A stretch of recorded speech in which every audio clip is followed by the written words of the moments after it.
Chapter 309. After an unknown number of years, they once again merged into one, forming a complete fire god staff. It was calmly inserted into the black boulder.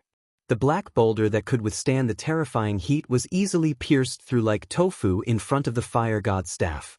Lu Chen took 2 steps back, then glanced at Hui Yen who was standing at the side. He saw that this barbarian's face was filled with excitement. All the doubts, worries, and hesitation that he once had were now completely gone. In this ancient holy land, the god of fire had once again proven to him that he was not wrong about him. This human was indeed the messenger that the fire god had specially chosen. He carried the will of the fire god, and together with the Black Fire tribe, he would bear the heavy responsibility of reviving the tribe. At this moment, he felt Lu Chen's gaze on him and also looked at him. At the same time, he nodded excitedly, as if he did not know what to say. Lu Chen walked to his side and softly said, "It has never been like this before?" Hui Yen said, "Yes, it has been a few generations, a few hundred years, and the fire god has never responded to us like this on the altar." Lu Chen looked around and saw that with the revival of the fire god's staff, the surging and roaring magma had already begun to calm down, returning to its original state of slow flowing. However, on the many black boulders, one could still clearly see the traces of the previous crazy burn.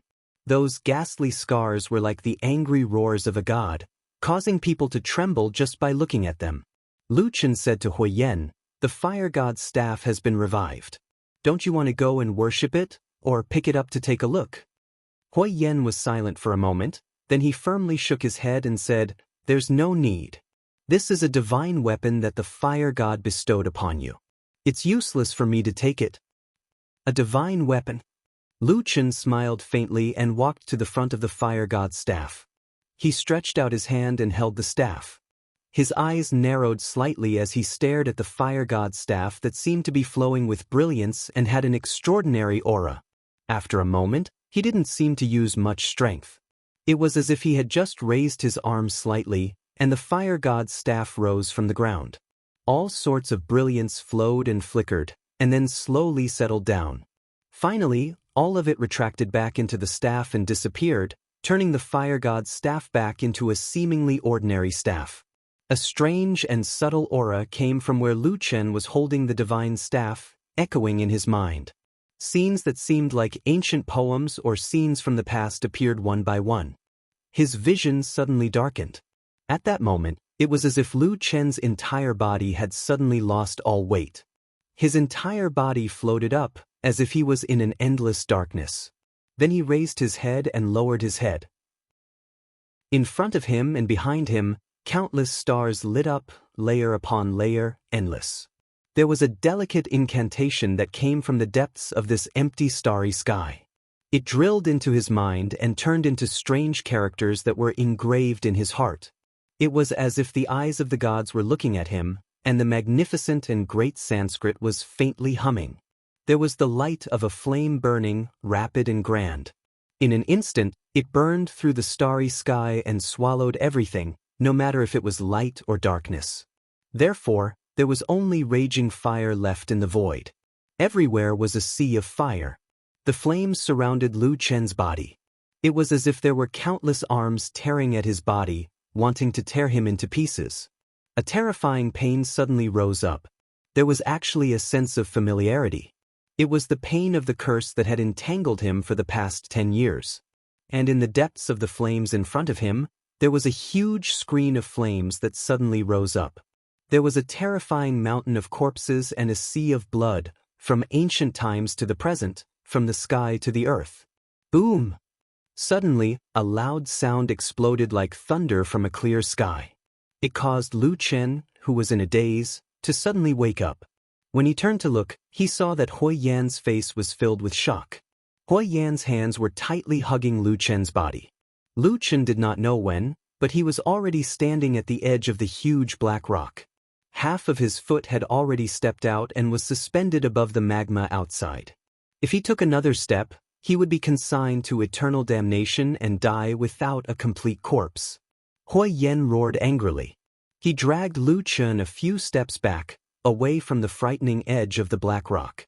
Perhaps because they were too agitated and used too much force, the two of them even fell to the ground together. "What's wrong with you?" Hui Yen leapt up and glared at Lu Chen as he roared. Lu Chen was silent for a moment. Then he slowly stood up. His gaze swept across the fire god's staff that was still in his hand. After a while, he briefly described to Hui Yen the scene he had just seen. Then he asked, "Probably, I saw the fire god that you revere?" Hui Yan's body shook violently. An expression of disbelief appeared on his face. But soon after, he seemed to have thought of something and silently nodded his head. There was an excited expression on his face. "Is it because the fire god's power is too great that you can't control it for a while?" Hui Yen probed. Lu Chen recalled the scene he had just experienced. It actually somewhat overlapped with a certain scene in the depths of his memory. This caused him to subconsciously stretch out his hand to touch his chest. After a moment of silence, he said to Hui Yen, "When your Black Fire tribe still had priests, was the so-called inheritance of law and power all like this?" Hui Yen immediately shook his head. He seemed very certain as he said, "No. Although our tribe hasn't had a priest for many years, I have long heard of what happened in the past from my father. When the priests were still in our tribe, every generation of priests were directly taught by the shaman or priest of the previous generation." At this point, his expression suddenly changed. Lu Chen immediately sensed the change in Hui Yan's expression. He asked, "Except what?" The excitement on Hui Yan's face faded slightly. There seemed to be a little more surprise and doubt. When he looked at Lu Chen again, there were some complicated emotions in his eyes. He said, "Except in the legends, our tribe's first-generation shaman ancestor, we call him the Great Shaman. It is said that the Great Shaman was the first barbarian to comprehend the power of the fire god. Only he was able to directly obtain the spiritual power of the fire god in the Sea of Fire." He glanced at Lu Chen. After gritting his teeth, he said, "Just like you did today. Let's go." Lu Chen said to Hui Yen. Hui Yen agreed. Just as he was about to turn around, he turned his head worriedly to look at Lu Chen. With a trace of nervousness, he said to Lu Chen, "Did you really comprehend the power of the fire god?" Lu Chen smiled. "I also don't know how strong its power is, so I can't say for sure. But from the looks of it, it should be okay, especially when I have this fire god staff." Hui Yen looked at him with some doubt. But he didn't ask much. After all, there was still a long way to go. He turned around to go back the way he came. "Wait a minute." Lu Chen stopped him. "Let's go another way." "Another way?" Hui Yen was stunned. Lu Chen took 2 steps forward. His face was calm. His eyes gazed at the sea of magma in front of him. Suddenly, he raised the fire god's staff with both hands, drew it in the air, and pointed it forward. In the huge cavern, there was a sudden gust of wind. The whistling sound circled around Lu Chen. Light flashed from the fire god's staff. After a moment, an ancient, powerful, vast and boundless aura emitted from Lu Chen's body. The flowing magma suddenly sped up, as if it had suddenly become agitated. And under the magma, there was a rumbling sound, as if the earth was shaking. Not long after, there was suddenly a loud sound. Amidst the rumbling sound, a cluster of black rose from the scarlet magma. It was the black stones that were similar to the surroundings. Following that, more and more black stones rose. The magma was like a raging beast, roaring and roaring continuously. However, it could not stop the black stones that rose abruptly from biting and joining together, forming a black bridge that spanned across the entire sea of magma and fire. When everything calmed down again, Lu Chen and Hui Yen stood on this newly appeared bridge that seemed to still have the scorching aura of the magma below. Remnants of fire could be seen everywhere on the bridge. They looked at each other.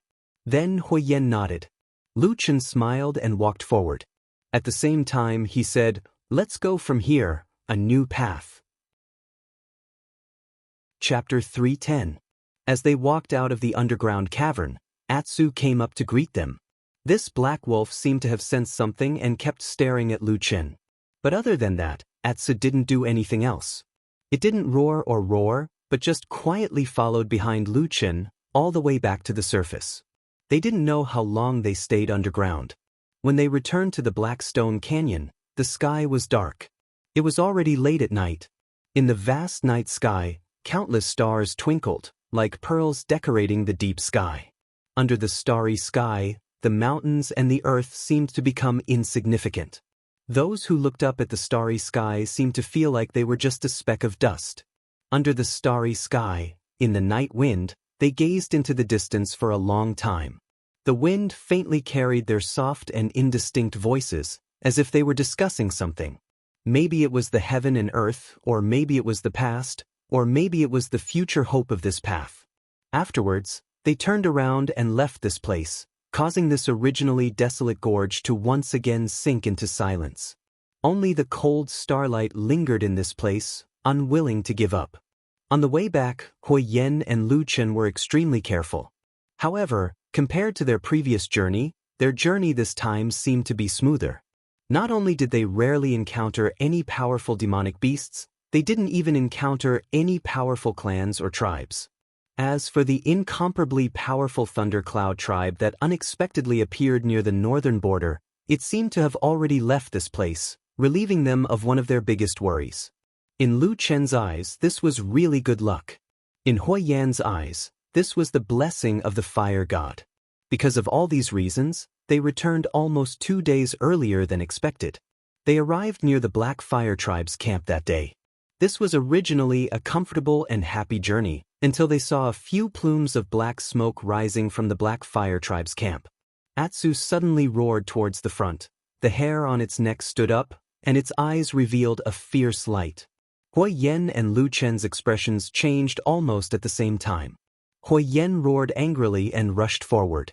At the same time, a trace of fear faintly appeared on his face. Lu Chen followed behind the furious barbarian warrior. His eyebrows were tightly knitted, and his mood was indescribably complicated. Of course, he didn't have the same deep feelings for the Black Fire Tribe as Hui Yan did. To be honest, if it wasn't for the secret of returning north from Hui Yan, he really wouldn't care if this damn tribe was dead or alive, or if it was thriving or declining. But now that they had boarded the pirate ship, Lu Chen of course hoped that the Black Fire Tribe would have better luck. At this moment, Lu Chen didn't know whether to laugh or cry as he looked at the murderous black smoke in front of him. Reviving the Black Fire Tribe was an extremely difficult mission. If the Black Fire Tribe was destroyed before he took over, that would truly make him want to cry, but no tears would come out. It was obvious that Hui Yan had also thought of this. His worry for the tribe drove him to the brink of insanity in his anger and fear. He roared as he rushed forward. Lu Chen, on the other hand, was much calmer as he followed behind him. His gaze swept across the surrounding desert, carefully observing the movements behind the sand dune plants. They rushed all the way into the Black Fire Tribe's camp. Along the way, the two did not meet with any obstructions or enemies.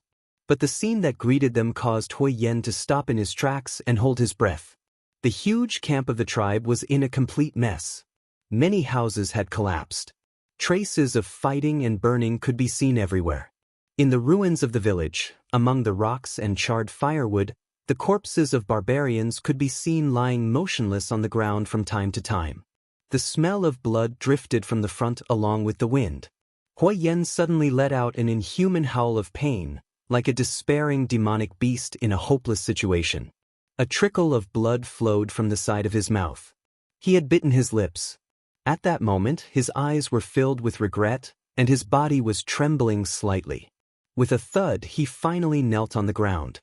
He clenched his fists and pounded the ground in front of him with all his might, as if he had gone mad. But at this moment, a hand suddenly reached out from the side and pulled him back. Hui Yan's body stopped, and he raised his head to look with a pair of bloodshot and furious eyes. It was Lu Chen who had come to his side. Hui Yan stared at Lu Chen, his eyes burning with a flame that could kill him. But Lu Chen didn't seem to notice it. His face was calm as usual, as if the tragic scene around him had no meaning to him. He just lowered his body slightly and said to Hui Yan in a low voice, "There are too few corpses. Your tribe has far more people than this." Hui Yan's body shook, as if he had suddenly woken up. The expression in his eyes quickly calmed down. After a while, he nodded to Lu Chen, gritted his teeth and stood up. He then quickly walked into the depths of the camp and began to examine the surrounding situation. He dragged out the barbarian corpses from the ruins and placed them in an open space. About an hour later, the two of them had searched the entire Black Fire tribe's camp. Then, they dragged out the corpses and placed them in the open space in the middle of the camp. There were a total of 11 corpses. Among the 11 corpses, 3 or 4 of them had been badly burned and their faces could no longer be seen clearly. The remaining corpses were obviously old men or women. There was not a single one of the young, strong, and ferocious barbarian warriors of the Black Fire tribe. Hui Yan and Lu Chen stood side by side next to the 11 corpses. Atsu did not seem to like the scene here. He ran to the sandy ground outside the camp and lay down. A mournful wind blew from the wilderness from afar. Lu Chen turned his head to look at Hui Yan. When the wind ruffled the hair of this brave and burly barbarian, Lu Chen saw that there was still pain and regret in his eyes. But at the same time, it was obvious that he was relieved. These people are all my tribesmen. Hui Yan's voice sounded very low, but very clear. 8 old men and 3 women. I can call out their names. As he said this, he pointed at the corpses, pressed his hand on his chest, and lowered his head in silence. Lu Chen waited for a while, then calmly said, "From the situation here, it is very likely that the Black Fire tribe was ambushed by external enemies. But from the corpses, it should be the warriors of your tribe who escorted most of your tribesmen out of here." Here, he paused and said, "We are going to look for them." Hui Yan glanced at him and said, "Why can't it be another tribe who ambushed and defeated our tribe, and then abducted all of our people?" Lu Chen shook his head and said, "With your usual vision and calmness, there is no way that you can't figure out the reason behind this. You are just confused now. The warriors of the Black Fire tribe are brave and valiant. At least in my opinion, there is no one who is afraid of death. If it really came to that, the number of corpses here today would be 10 times more." Hui Yan closed his eyes and was silent for a long time. Then he let out a long breath and said, "You are right." He stared at Lu Chen and said in a low voice, "It seems that I was right to ask you to be the priest." Lu Chen smiled and said, "I said, these are not difficult things to hide. If it were you, you would be able to see it too. It is just that you are too worried now." Hui Yan clenched his fist tightly and looked at the corpses on the ground. He silently lowered his head and said a few words, then suddenly turned and walked out of the camp. At the same time, he said, "Let's go, we will go after them." Lu Chen followed. At this moment, Atsu, who was outside the camp, suddenly stood up. After stretching his body, he suddenly faced the vast sky and let out a long howl. The mournful howl of the wolf echoed in this cold and desolate wasteland. Chapter 3:11. As they walked out of the camp, Hui Yan asked Lu Chen if there was any way to find the missing tribesmen through witchcraft. Lu Chen naturally shook his head and denied it. At the same time, he had a new understanding of the unfathomable superstition of witchcraft of these barbarians. However, it seemed that Hui Yan did not have much hope in this matter. He was just hoping for a fluke. After receiving Lu Chen's reply, he frowned and observed the surroundings. After a moment of contemplation, he led Lu Chen in a certain direction. "Do you have an idea?" Lu Chen was a little surprised and asked beside him. Hui Yan wanted to say something but stopped. He smiled bitterly and said, "It's not easy to survive in the northern part of the wilderness. Normally, every tribe would leave a way out for themselves. There's such a place in front of us. Let's go and take a look first." Lu Chen nodded and felt a little relieved. Since there was such a way out, it was highly likely that most of the Black Fire tribe had escaped. Although he did not have any deep feelings for this tribe, he still hoped that the Black Fire tribe would be well. Otherwise, it would be really embarrassing for the entire tribe to be exterminated right after they accepted the fire god's gift to become the tribe's priest. Not thinking about this matter any longer, Lu Chen quickly thought of another important question. He glanced at Hui Yan and said in a low voice, "Can you tell who the enemy was?" Hui Yan's body paused for a moment. A trace of anger flashed across his eyes, but he shook his head. However, after a moment of silence, Hui Yan said, "It's none other than the other tribes in this land. The Thunder Lizard, the divine wood, the ghost fox, and the mountain spirit tribe that we defeated a few days ago. Lu Chen frowned and said, "The mountain spirit tribe suffered heavy losses that day and their priest died. I don't think it's possible. But let's not talk about whether they have the ability or not. At the very least, it makes sense that the mountain spirit tribe would come back for revenge. But you don't trust the 3 tribes that fought with the mountain spirit tribe that day?" Hui Yen coldly laughed. His face was cold as he said, "We're all living in this barren land. Who can trust anyone else? If there's a chance, I won't hesitate to stab someone in the back." Lu Chen looked at him deeply, then nodded and said, "I see." On the way to the secret hiding place of the Black Fire tribe, Hui Yen, who had gradually calmed down, introduced the situation of the land where the Black Fire tribe was located to Lu Chen, the future priest of the Black Fire tribe. Just as he had said before, because this was the most desolate and harsh place in the southern wilderness, the relationship between the few tribes living here was very subtle. Conflicts between the tribes would occur from time to time. Including the original mountain spirit tribe, among the 5 tribes here, the Black Fire tribe had always been in the middle position. It wasn't the strongest, but it wasn't the weakest either. But compared to the glorious history of many years ago, the current Black Fire tribe was, of course, extremely unworthy. This made Hui Yen, a barbarian who cherished his ancestors, feel depressed and humiliated. Among the 5 tribes, there were strong and weak ones, but overall, there wasn't much of a difference. Otherwise, if a tribe was really weak, it would have long been swallowed up by others. And if a tribe suddenly became strong, like the mountain spirit tribe not long ago, then the other tribes would band together and attack it. It could be considered a strange and dangerous balance. Lu Chen asked about the situation in detail and then became thoughtful along the way. The 2 of them walked with the Atsa tribe. After about half a day's journey, they arrived at a rare oasis in the desert. But this oasis looked very small. There wasn't much water, and the surrounding forest didn't look very lush, as if it could dry up at any time. There was no one around this small oasis. Occasionally, they would see 1 or 2 lone monsters running from the desert in the distance. They were probably there to drink a few mouthfuls of water. Lu Chen looked at the oasis with some doubt. No matter how he looked at it, although this small oasis could provide some water, it didn't seem like a place that could hide such a large population of the Black Fire tribe. Sure enough, Hui Yen didn't walk directly into the small oasis. Instead, he circled around and walked to the back of the oasis. There were 5 or 6 connected sand dunes there, looking like an uneven sand wall. There were also some protruding rocks buried in the sand, only a small part of them exposed on the ground. Lu Chen followed Hui Yen to the back of the sand dunes and watched him walk all the way to a large rock at the back of the sand dunes. Hui Yen stuck his left hand into the sand and pulled it open. There was a soft rustling sound as the sand flowed. At the same time, a stone slab was pushed open, revealing a black hole. Lu Chen unconsciously took a step forward. At the same time, he cursed in his heart. Did the Black Fire tribe worship the god of fire or the god of earth? Why do they like to dig holes in the ground every day? Looking at the pitch-black cave entrance, before they could even make a move, they heard a few angry curses coming from inside the cave. A few cold lights flashed, and a moment later, 2 figures jumped out, roaring angrily as they slashed at Hui Yen and Lu Chen. Lu Chen took 2 steps back and let them go. He didn't have any intention of fighting back. With Hui Yen around, this kind of thing would naturally be easily settled.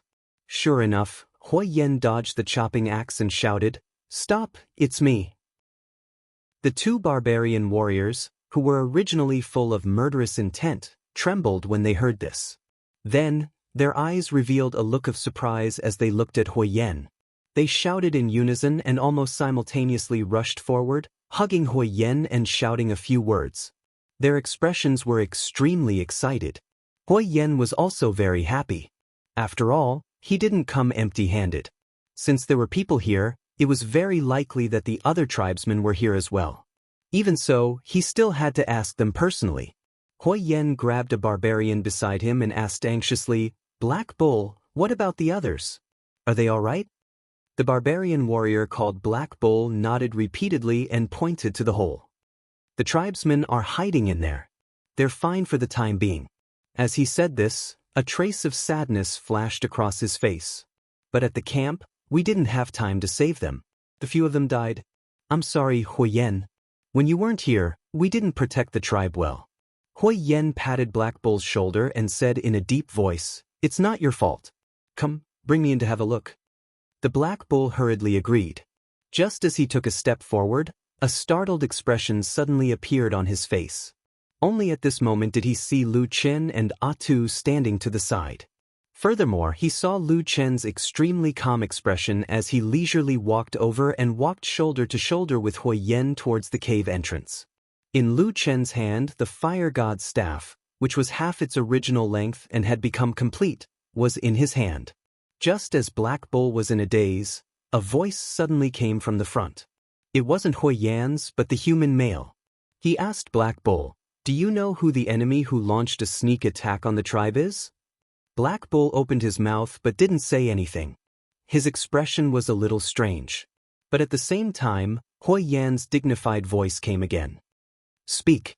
Lu Chen is now the priest of our Black Fire tribe. He's the messenger sent by the Supreme Fire God." Messenger of the Fire God. Priest. The two barbarian warriors, including Black Bull, were immediately stunned. They didn't dare to believe it, but Huyen's prestige was extremely high, so they didn't dare to question him. They could only follow behind him with strange expressions on their faces. Only when Lu Chen asked again did they wake up as if they had just woken up from a dream. They replied, "It was done by the Divine Wood Tribe." Chapter 312. Divine Wood Tribe? Huyen and Lu Chen glanced at each other, but didn't say anything. The two walked into the cave, and after passing through a narrow passageway, the front suddenly opened up to reveal an extremely spacious cave. At the same time, there were several torches lit, but it didn't make people feel suffocated. It was obvious that there was another unobstructed vent. Most of the people of the Black Fire tribe were gathered here. Hearing the sound of footsteps, someone turned around and immediately saw the tall and sturdy Huyen, and immediately cried out in surprise. This movement quickly alerted the other people, especially those tall and strong barbarian warriors in the crowd. They gathered around Yi Shiwen one after another. Their faces were filled with pleasant surprise. Huyen walked over, bumping chests and clapping with these warriors. His voice was deep and powerful, and the surrounding people all showed their respect and submission to him. Lu Chen clearly saw this from the side, and could feel that Huyen indeed had great prestige in this tribe. Previously, when the Black Fire tribe was ambushed by the Divine Wood tribe, although they suffered a great loss and even lost their camp, on the way back, the tribe's vitality was not damaged, and the elite warriors were almost all alive. In this kind of situation, if Huyen was also in the tribe, with his command, it would be hard to say who would win or lose. It was clear that Lu Chen was not the only one who had such thoughts. Many of the barbarian warriors had also mentioned this matter to Huyen when he walked past them. Their faces were filled with anger and unwillingness. Huyen silently nodded, but didn't say anything, and just continued walking forward. And Lu Chen, who had been following behind Huyen, also attracted many strange gazes. But after the previous incident at the Black Fire tribe's camp, these barbarians looked at Lu Chen with a much more relaxed gaze. Walking through the crowd and into the depths of the cave, he saw two people coming from behind the crowd. They were Huyen's two relatives. His son, Huang, was supporting the current chief of the Black Fire tribe, who was also his father, Huahu. "Father!" Huyen walked in front of Huahu and called out. Flaming Tiger looked at his son, and a trace of gratification flashed across his face. He nodded and said, "It's good that you're back." As he spoke, his gaze swept past Huyen's back. When he saw Lu Chen and the intact fire god's staff in his hand, he seemed to be startled for a moment. At the same time, a haze flashed across the depths of his eyes. Huyen's return made the people of the Black Fire tribe happy and excited. The atmosphere in the tribe was obviously much higher. Many people cast their gazes over. Although they didn't shout, there was still a very strong and obvious expectation. As for what this expectation was, it was self-evident. However, no matter what it was, the core members of the clan had to sit down and discuss it. Basically, it was Hui Yan's family. As one of the privileges of the patriarch, Flaming Tiger occupied the best and driest place in this underground cave. The people around him automatically moved aside, and with the help of the Fire Hawk, Flaming Tiger sat down again. He seemed to be panting a little. Hui Yan frowned and also sat down in front of the two of them. He looked at his father with a trace of worry on his face and said, "Father, are you all right?" Flaming Tiger forced a smile and said, "That day when we were running for our lives, I was tired for a while. I'm much better now." Then, his gaze turned to the person beside Hui Yan.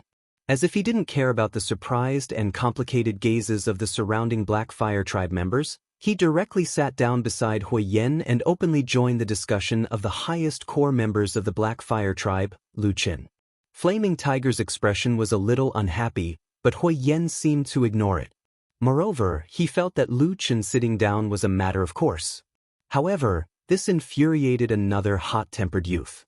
Flaming Eagle stood up and said angrily, "What right does this damned human have to sit here? Do you believe that I won't kill you with one strike?" Lu Chen's expression was indifferent. There was no joy or sorrow on his face. He only glanced at the angry brute youth and didn't say anything. Meanwhile, Hui Yan, who was sitting beside Lu Chen, said in a low voice, "Flaming Eagle, sit down." Flaming Eagle seemed to be somewhat afraid of his father. Although his anger didn't decrease after hearing this, he still sat down hatefully. However, he still stayed close to his grandfather, Flaming Tiger, and faintly felt that he was confronting his father, Hui Yan. Flaming Tiger looked coldly at the two people in front of him. A barbarian and a human, just sitting together like this, as if there was no gap between them, and their calm and composed appearance made him feel that it was particularly irritating. He looked at Hui Yan and said, "What's going on? Tell me." Hui Yan didn't beat around the bush and said straightforwardly, "These days, I brought Lu Qin to the fire god's altar. In the holy land of the altar, Lu Qin has already received the recognition and blessing of the fire god and obtained the great power of the god's inheritance.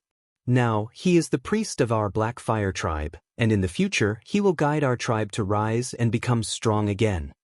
He didn't deliberately lower his voice. When he said these words in a loud and clear voice, apart from Flaming Tiger and Flaming Eagle, many of the surrounding barbarians of the Black Fire Tribe who were paying attention to what was happening heard at the same time. Suddenly, there was an uproar.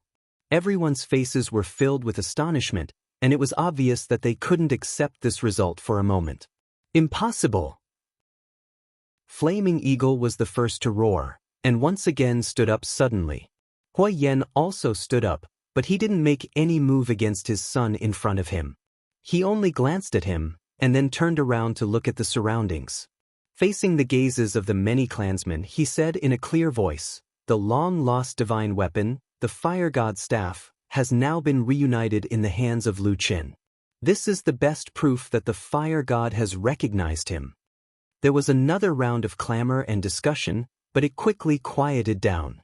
Most of the Black Fire clansmen still had expressions of shock and disbelief on their faces, but when they looked at Lu Qin, there was an inexplicable sense of intimacy in their gazes. Is that the person chosen by the supreme fire god? As if responding to Hui Yan's words, the fire god's scepter suddenly flickered and brightened. A dazzling brilliance lit up from the scepter. It was as dazzling as the sun, causing one to feel reverence when looking at it. After a while, suddenly from the dazzling brilliance, a ball of flame suddenly soared up, rushed into the air, burned fiercely. The entire cave people felt a wave of heat instantly hit their faces, and the ancient aura contained in it was even more powerful to the point that it made people tremble. In an instant, under the deep-rooted worship and reverence, almost all of the Black Fire Tribe members knelt down. Their eyes were brimming with tears, and they bowed respectfully, cheering and praising the fire god. Hua Hu and Hua Ying, on the other hand, had expressions of shock on their faces. They did not kneel down, but neither did they reprimand him. On the contrary, Hui Yan, who was standing at the side, had a strange expression on his face. He looked at the fire god's staff, as if he wanted to say something, but stopped himself. This conversation did not reach any conclusion, and ended because of the fire god's staff's radiance.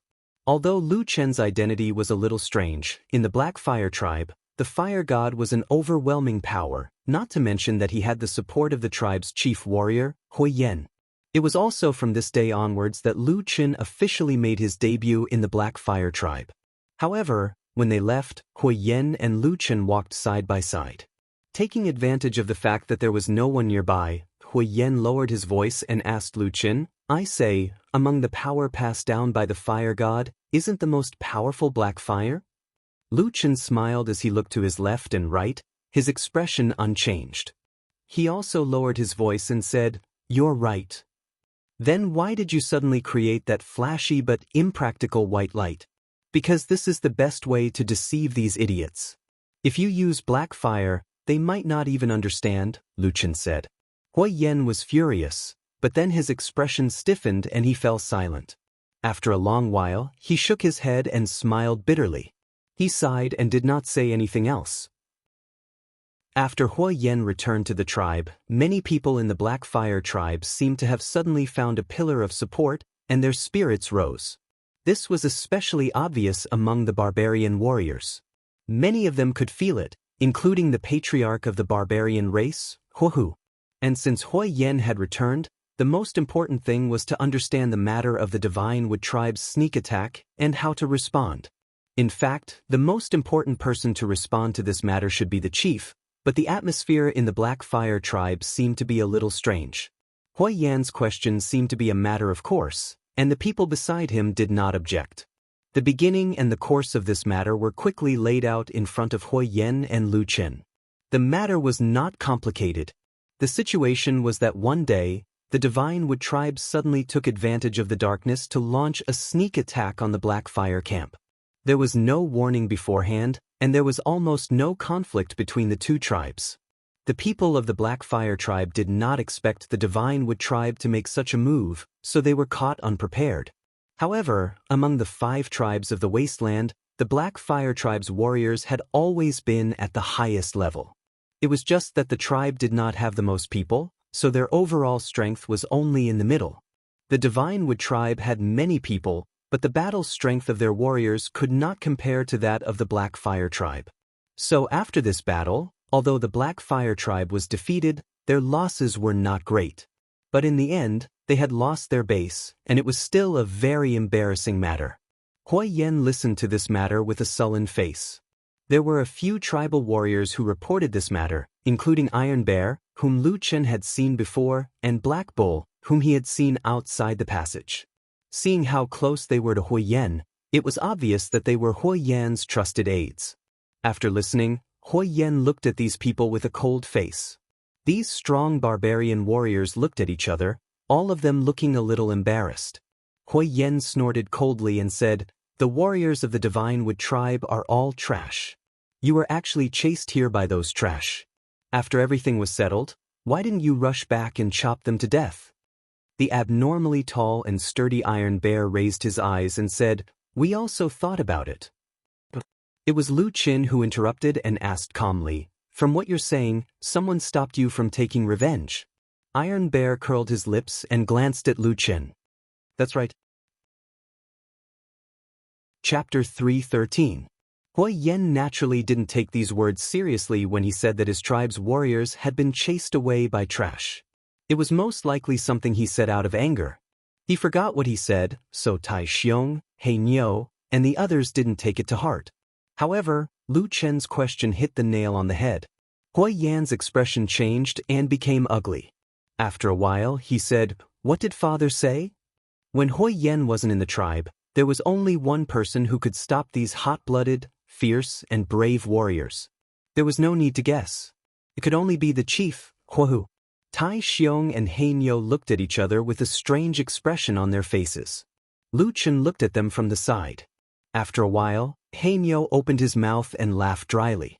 The chief said that this matter happened in a hurry and the people's hearts aren't stable. Everything will be discussed after you return. Hui Yan was stunned for a moment. Soon after, an expression that didn't know whether to laugh or cry appeared on his face. In the end, he looked at Lu Qin and said with a bitter smile, "Then I'll go find father to discuss this." Tai Xiong and He Niu turned around and left, leaving only Lu Qin and Hui Yan. Hui Yan looked at Lu Qin and said, Come with me. Lu Chen said, your father and your son don't seem to like me very much. Are you sure you want me to go with you? Hui Yen hesitated for a moment, then took a deep breath and said, you are already our tribe's priest. In the future, there will be a time when we will meet or fight. You might as well take this opportunity to make things clear and avoid future troubles. Lu Chen calmly nodded, as if he didn't care much about this matter. Instead, he looked at Hui Yen and said, how do you plan to deal with this matter? Of course, we will take revenge. Hui Yen said without hesitation, in the northern wasteland, if you take a step back, others will take a step forward. If you are a bit weaker, others will be more ruthless. Moreover, if we don't do anything, those clansmen who died in the camp will have died in vain. Lu Chen grunted and said, it's good that you've made up your mind. Hui Yen turned his head to look at him. Seeing that there was no one around, he inched closer without batting an eyelid. Do you have confidence in this battle? Lu Chen smiled and said, if what you said on the way here is true, as long as I go over to help, we will definitely win this battle. Hui Yen was instantly overjoyed, but after the joy, he still did not dare to completely believe it. He said in a low voice, really? Why are you so confident? Lu Chen spat and jokingly scolded, I don't want to do this job, but you desperately want to drag me down with you. Now that I'm on the pirate ship, I have no choice but to help you, and you still don't believe me? If I say it's possible, then it's definitely possible. What's with all this nonsense? Hui Yen laughed heartily, his expression carefree and joyful as he strode forward. Lu Chen followed beside him and said, but how are you so sure that your father will agree to your suggestion? Hui Yen waved his hand and smiled, you don't understand. My father handed this matter to me a long time ago. Oh, that's good, Lu Chen said with a smile. About an hour later, Hui Yen and Lu Chen once again left the residence of the Black Fire Tribe's chief, Huohu. But this time, the expressions on both of their faces were a little strange. Lu Chen was a little surprised and a little amused, while Hui Yan's face was ashen, looking angry and annoyed. As he walked, the Black Fire Tribe's clansmen all avoided him, not daring to provoke this burly chief warrior. When the two of them walked to a secluded area with no one around, Lu Chen said lightly, what do you mean? Hui Yen suddenly let out a low roar and suddenly punched the stone wall beside him, causing a large amount of sand to fall. At the same time, he gritted his teeth and said, stupid, stupid. How could my father be so stupid? Whether he's stupid or not, there's nothing more to say. Now that the chief doesn't agree to send out troops for revenge, what do you plan to do? Lu Chen stood beside Hui Yen and said with a calm expression, by the way, I've always thought that you were the one who could make the final decision in the Black Fire Tribe when we made the deal in the sacrificial altar sacred land. With the current situation, even if the two of us have the ability to reach the heavens, if we really want to strengthen the Black Fire Tribe, won't we? Hui Yen snorted and said, my father has been the chief for many years. He knows all the rules of the wasteland. He must have a reason for doing this. Lu Chen said, then what is the reason? Please tell me. Hui Yen was speechless. Lu Chen shrugged and said, in any case, I'm not in a hurry. Do as you see fit. As he said this, he found a clean spot by the wall and sat down. Black Wolf Atsu, who had always been following him, also laid down beside him. Lu Chen stroked the fur on Atsu's head and back, then quickly closed his eyes. Hui Yen stared at him for a while, then suddenly stamped his feet and went back to Huohu's residence. In the next 2 hours, many people of the Black Fire Tribe heard the fiercest quarrel between the two of them in history. The quarrel was deafening and chaotic. This quarrel suddenly stopped at the last moment. Hui Yen seemed to have reached the limit of his patience. He strode out of the house and shouted at the people around him. Following which, a large group of tribal warriors arrived at Hui Yan's side almost instantaneously, surrounding him. On the other side, Fire Tiger also walked out. However, he looked much older than before. In fact, he looked even older than he was not long ago. This pair of father and son glared angrily at each other. A choice was immediately placed in the hands of all the people of the Black Fire Tribe, especially in the hands of the fierce and valiant barbarian warriors. In the end, this quarrel did not really come to a conclusion. Because on that day, when the two of them confronted each other, everyone in the Black Fire tribe saw that almost every barbarian warrior spontaneously stood behind Hui Yen. And on Hua Hu's side, only his grandson, Huang, rushed over and tightly supported his grandfather. Then, with a sad look in his eyes, he wanted to help his grandfather back. Hui Yen stood in the crowd with a similarly ugly expression. There was also a trace of sadness. But he quickly put aside these thoughts and walked to Lu Chen's side. Lu Chen was resting with his eyes closed, but in reality he was not really asleep. So he quickly stood up and nodded to Hui Yen, saying, "You are probably the only one in the world who can confront the barbarian tribe's leader like this, right?" Hui Yen coldly snorted and said, "My father will no longer care about this sneak attack. However, we have already made an agreement. If you are unable to help me this time, then it is impossible for you to continue staying in the tribe." Lu Chen laughed, but his eyes revealed a trace of contempt. Then he lightly said, "I have already told you, this battle is basically a sure win. But since I have agreed to help you make the Black Fire tribe strong, then there are some things that I have to do." "What is it?" Hui Yen asked. "Don't kill everyone like you did in the city." Lu Chen sighed, saying, "The number of barbarians in the north is already too little. If you want to achieve a faster result, then you naturally have to use some extreme methods." Chapter 3:14. What method? Hui Yan's eyes showed some doubt, looking at Lu Chen suspiciously. Lu Chen had no intention of hiding it from him. He beckoned Hui Yan to come to his side, and the two of them whispered for a while. Then Hui Yan's expression changed, looking unusually ugly. He shook his head, saying, "This won't do." Lu Chen asked, "Why?" Hui Yan said, "You are a human, so you don't understand the customs of the barbarians of the wilderness. No one has ever done this before." Lu Chen said lightly, "In the past, no tribe has ever been so weak and still dreamed of restoring the glory of their ancestors, right?" Hui Yan was momentarily stunned, unable to speak for a moment. Lu Chen looked at him and said, "You asked me to help you, and I promised I will do my best. Now that the Black Fire tribe is in such a situation, it will be very difficult to revive it. It is inevitable to use some rare methods and take a new path." Hui Yan still did not nod in agreement, only sitting next to Lu Chen with his back against the stone wall. From afar, people would occasionally glance at the two of them. One was a burly and fierce barbarian, and the other was a reserved, gloomy, and indifferent human. Their appearances were worlds apart, but for some reason, when the two sat together, there was a strange sense of harmony.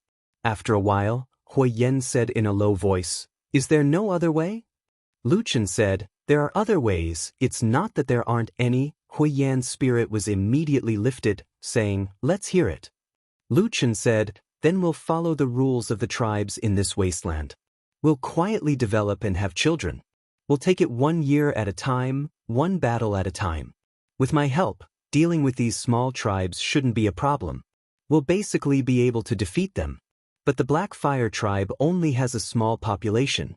Even if you are given a large territory, you won't have anyone to guard it, right? So I think, in 30 to 50 years, when the tribe's population has increased, the Black Fire tribe will be able to control the northern border wilderness. And then? You still have the ambition to restore the glory of your ancestors when they were at their peak?" Lu Chen looked at Hui Yan and said calmly, "According to what you've told me, the territory in the south is 100 times larger than here, and the population of the most powerful tribes is almost 10 times that of the Black Fire tribe. Then what should we do? Let's continue to reproduce. We'll wait for about 100 or 200 years. If there are no natural or man-made disasters under the protection of the fire god, and there are no attacks from other tribes, and everything is perfect without any mistakes, then when the population of the tribe increases and the number of warriors is enough to fight with those big tribes, maybe we can compete with them. But when that time comes, both of us won't be around anymore, right?" Lu Chen continued to describe the beautiful vision of the Black Fire tribe. Hui Yan was nodding his head slightly at first, but the more he listened, the uglier his expression became. When he heard the last few words, 100 or 200 years, his entire face darkened. Lu Chen smiled at him and said, "You're unhappy, aren't you?" You're not willing, are you? Then he deliberately pointed at Huiyan and said, You see, although you're a barbarian and I'm a human, our thoughts are the same. You have the ambition, you want to make contributions, you want to become a hero of the Black Fire tribe. Why should you be a stepping stone for others? If that's the case, who will remember you? And even if you're willing, I won't do it. Lu Chen finally said calmly, I plan to return to the north alive. If we really want to waste our time and die here, then we'll just turn against each other now. Deep into the night, dark clouds covered the stars. On the desolate plains, a group of people and horses quietly advanced under the cover of the night. Huiyan and Lu Chen walked at the front of this group of ferocious barbarian warriors. Even further in front of them, in the deep darkness of the night, there was a group of black shadows moving silently in the night. 2 dark green lights flashed in the shadows. That was the Black Wolf Atsu. Huiyan looked at the abnormally agile shadow in front of him, his expression somewhat complicated in the darkness. After a while, he said to Lu Chen, This monster of yours seems to be somewhat different. This time, Lu Chen's clothes were not the same as before. His original clothes were gone, and in its place was a completely black, ancient-looking black robe. Even half of his head was covered by a hood, looking a little strange. After hearing Huiyan's words, he casually said, What's different? Huiyan shook his head and said, It's too human-like. Ordinary demonic beasts are basically unable to do this. However, in the past, I've heard from the elders in the tribe that there seem to be similar strange demonic beasts in those large tribes. Lu Chen's eyes flashed and he asked, What kind of monsters are there in the big tribes? Huiyan thought for a while and said, I can't say for sure, I've actually never seen it with my own eyes. But I heard that those especially powerful, especially human-like and intelligent monsters are usually under the command of the most powerful shaman venerable. Most people call them holy beasts. Lu Chen's footsteps slightly paused, then he said, If only the Atsu was really a holy beast. Huiyan laughed and said, That's right. Lu Chen immediately changed the topic, pointing at the black robe he was wearing and said, Must I wear this robe of yours? Huiyan immediately nodded and said, Yes, this is the only priest robe that has been passed down from the ancestors of our Black Fire tribe. This is the tribe's rule. Rule? Lu Chen looked at him and said, The matter that we talked about when we came out, have you thought about it? Huiyan was silent for a while, then said, Yes, we'll do as you say. But before that, we have to at least win this battle. Lu Chen had a faint smile on his face, nodded and said, Don't worry. Huiyan also seemed to feel a little awkward, and after a dry cough, he said, I feel that the Divine Wood tribe's base was not damaged after the sneak attack. They should be on guard these days. Lu Chen said, I also feel that they should be on guard. But so many days have passed, they can't be on guard every day, they will eventually relax a little. Moreover, we can win tonight's battle without a sneak attack. Huiyan took a deep breath and said, Why are you always so confident? Lu Chen grinned and said, Don't you believe that the fire god is protecting you? I believe. Huiyan was obviously stunned for a moment, and finally replied in a muffled voice. For this long-distance attack, the Black Fire tribe did not send out all their warriors, but those who were able to come out were all elite warriors who had experienced hundreds of battles. It would not be an exaggeration to say that they were the strongest fighting force of the Black Fire tribe so far. After experiencing the humiliation of being ambushed and having to flee in panic, these Black Fire warriors were all eager to fight. They did not have the slightest fear of entering deep into the Divine Wood tribe's lair. Instead, many people's gazes swept over the 2 figures at the front from time to time. When they looked at Huiyan, their gazes were filled with respect and trust, but when they looked at Lu Chen, their gazes were complicated with a hint of suspicion. Before they set off, Lu Chen had already asked Huiyan to gather these warriors together, and then he did some of the work that a tribal priest should do. It was just that he, a human, was playing tricks on them, and these Black Fire tribe warriors did not seem to feel any sense of security. At least, they did not feel the strong fighting spirit and power that the fire god was supposed to convey through the priest. This matter made everyone feel a little uneasy, but Lu Chen did not care. After all, He was just fooling around with these ferocious-looking but simple-minded people. He had no choice but to do this after Huo Yan strongly urged him to. According to Huo Yan, it was fine if there were no priests in the barbarian tribe, but as long as there were priests, they would definitely invite the priests to perform a big ceremony like going to war. Otherwise, the entire tribe would not feel at ease. But one of the consequences of this was that no one seemed to feel the legendary ancestral power. Logically speaking, when the legendary priest was around, shouldn't the ancestral power shine upon everyone? Or could it be that the human priest and the ancestors of the barbarian tribe were not on the same page, so the ancestors of the Black Fire tribe simply ignored this matter? Lu Chen was calm and collected, as if nothing had happened. The warriors of the Black Fire tribe looked at each other and did not dare to say anything.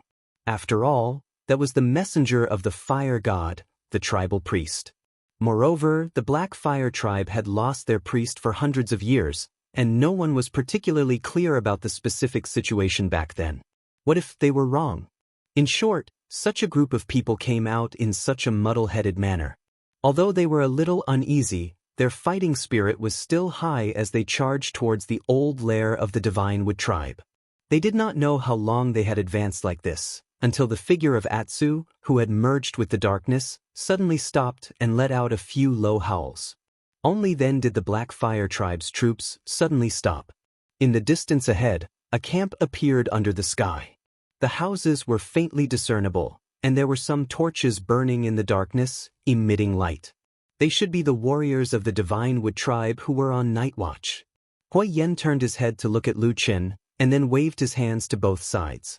After a moment, all the warriors of the Black Fire tribe behind them quietly spread out, forming a long line, quietly lurking in the night, and then pulled out their respective blades.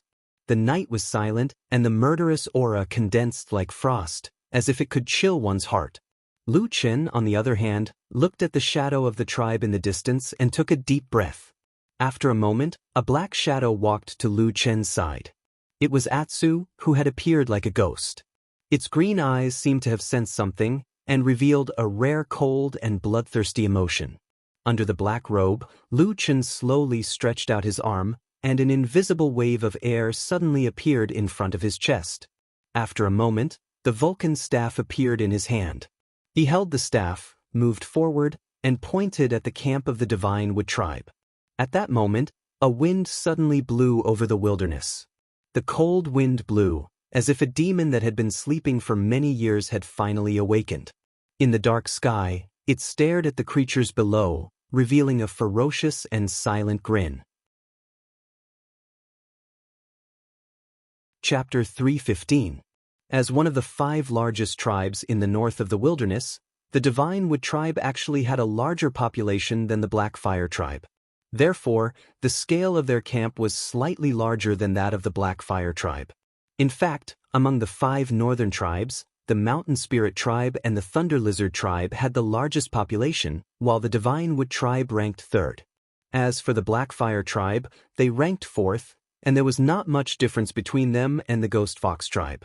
However, despite their small population, the Black Fire tribe's combat power had long been considered to be above that of the Divine Wood tribe. It was second only to the Mountain Spirit tribe and the Thunder Lizard tribe. From this, it could be seen that the warriors of the Black Fire tribe were actually quite fierce. It was precisely because of this that the Divine Wood tribe's surprise attack had caught the Black Fire tribe unprepared and made many warriors of the Black Fire tribe feel humiliated. That night, the cold night wind swept across the land of the wilderness, blowing all the way to the camp of the Divine Wood tribe. The burning torches swayed in the wind and danced in a somewhat frenzied manner, emitting flickering afterimages in the darkness like twisting and convulsing snakes. The warriors on night watch were a little tired and shrank their bodies in the cold wind. Even the strong barbarians would feel uncomfortable in the cold night of the wilderness. Until the sound of the wind suddenly grew louder, suddenly turning into a sharp whistling sound in the pitch-black, ice-cold night.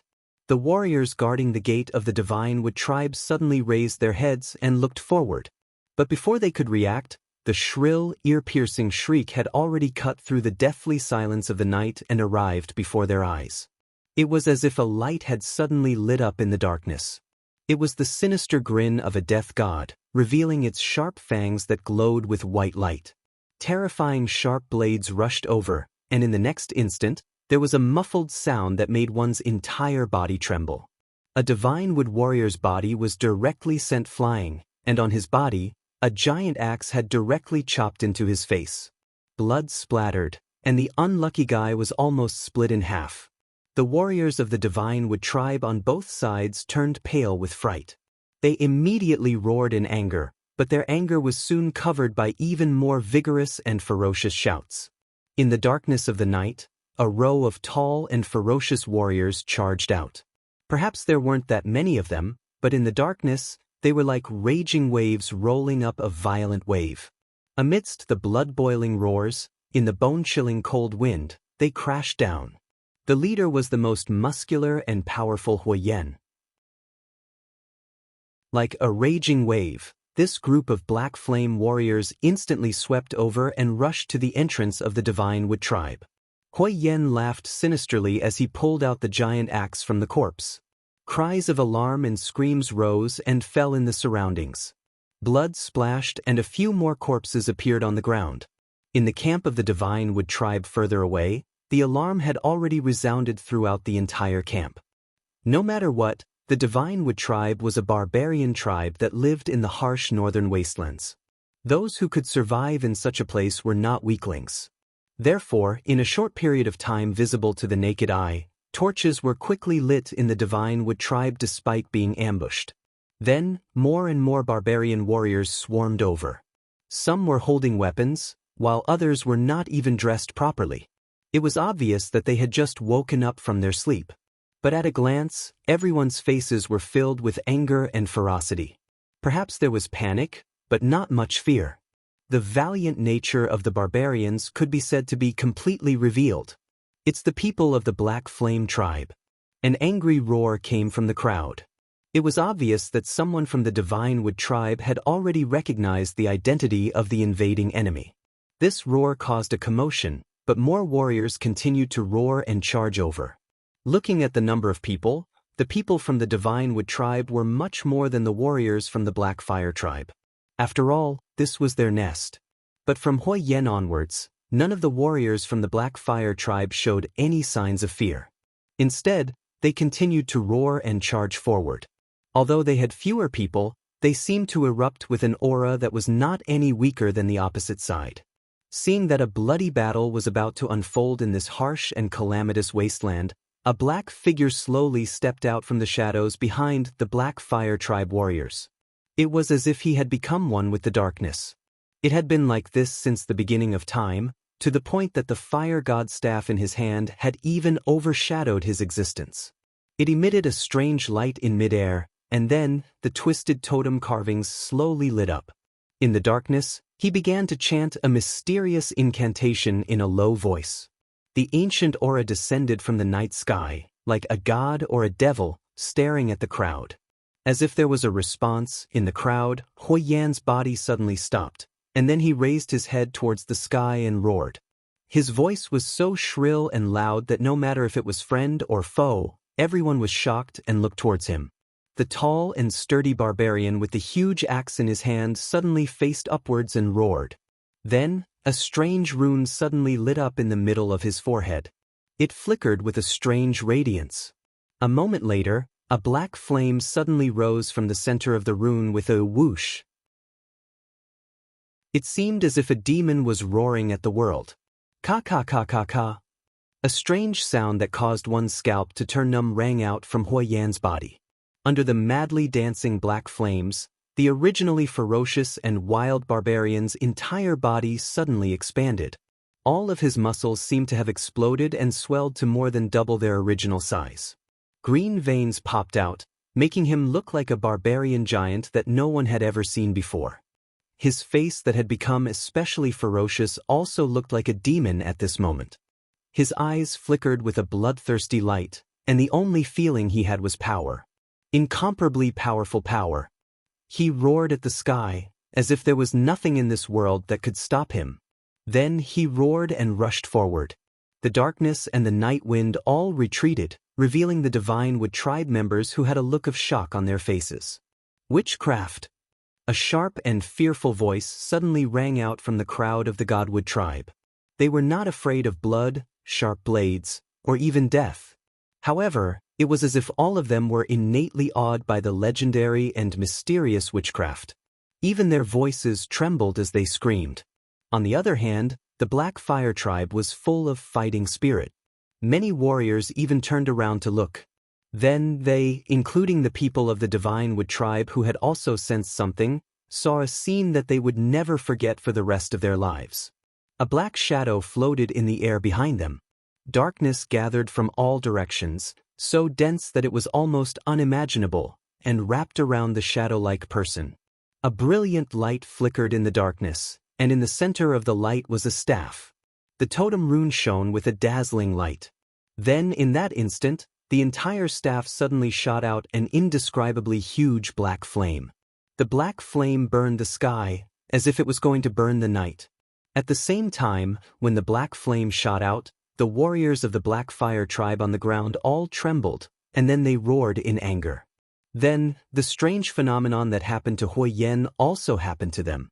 Under the night sky, the warriors of the Black Fire tribe all seemed to have turned into ferocious and terrifying demons.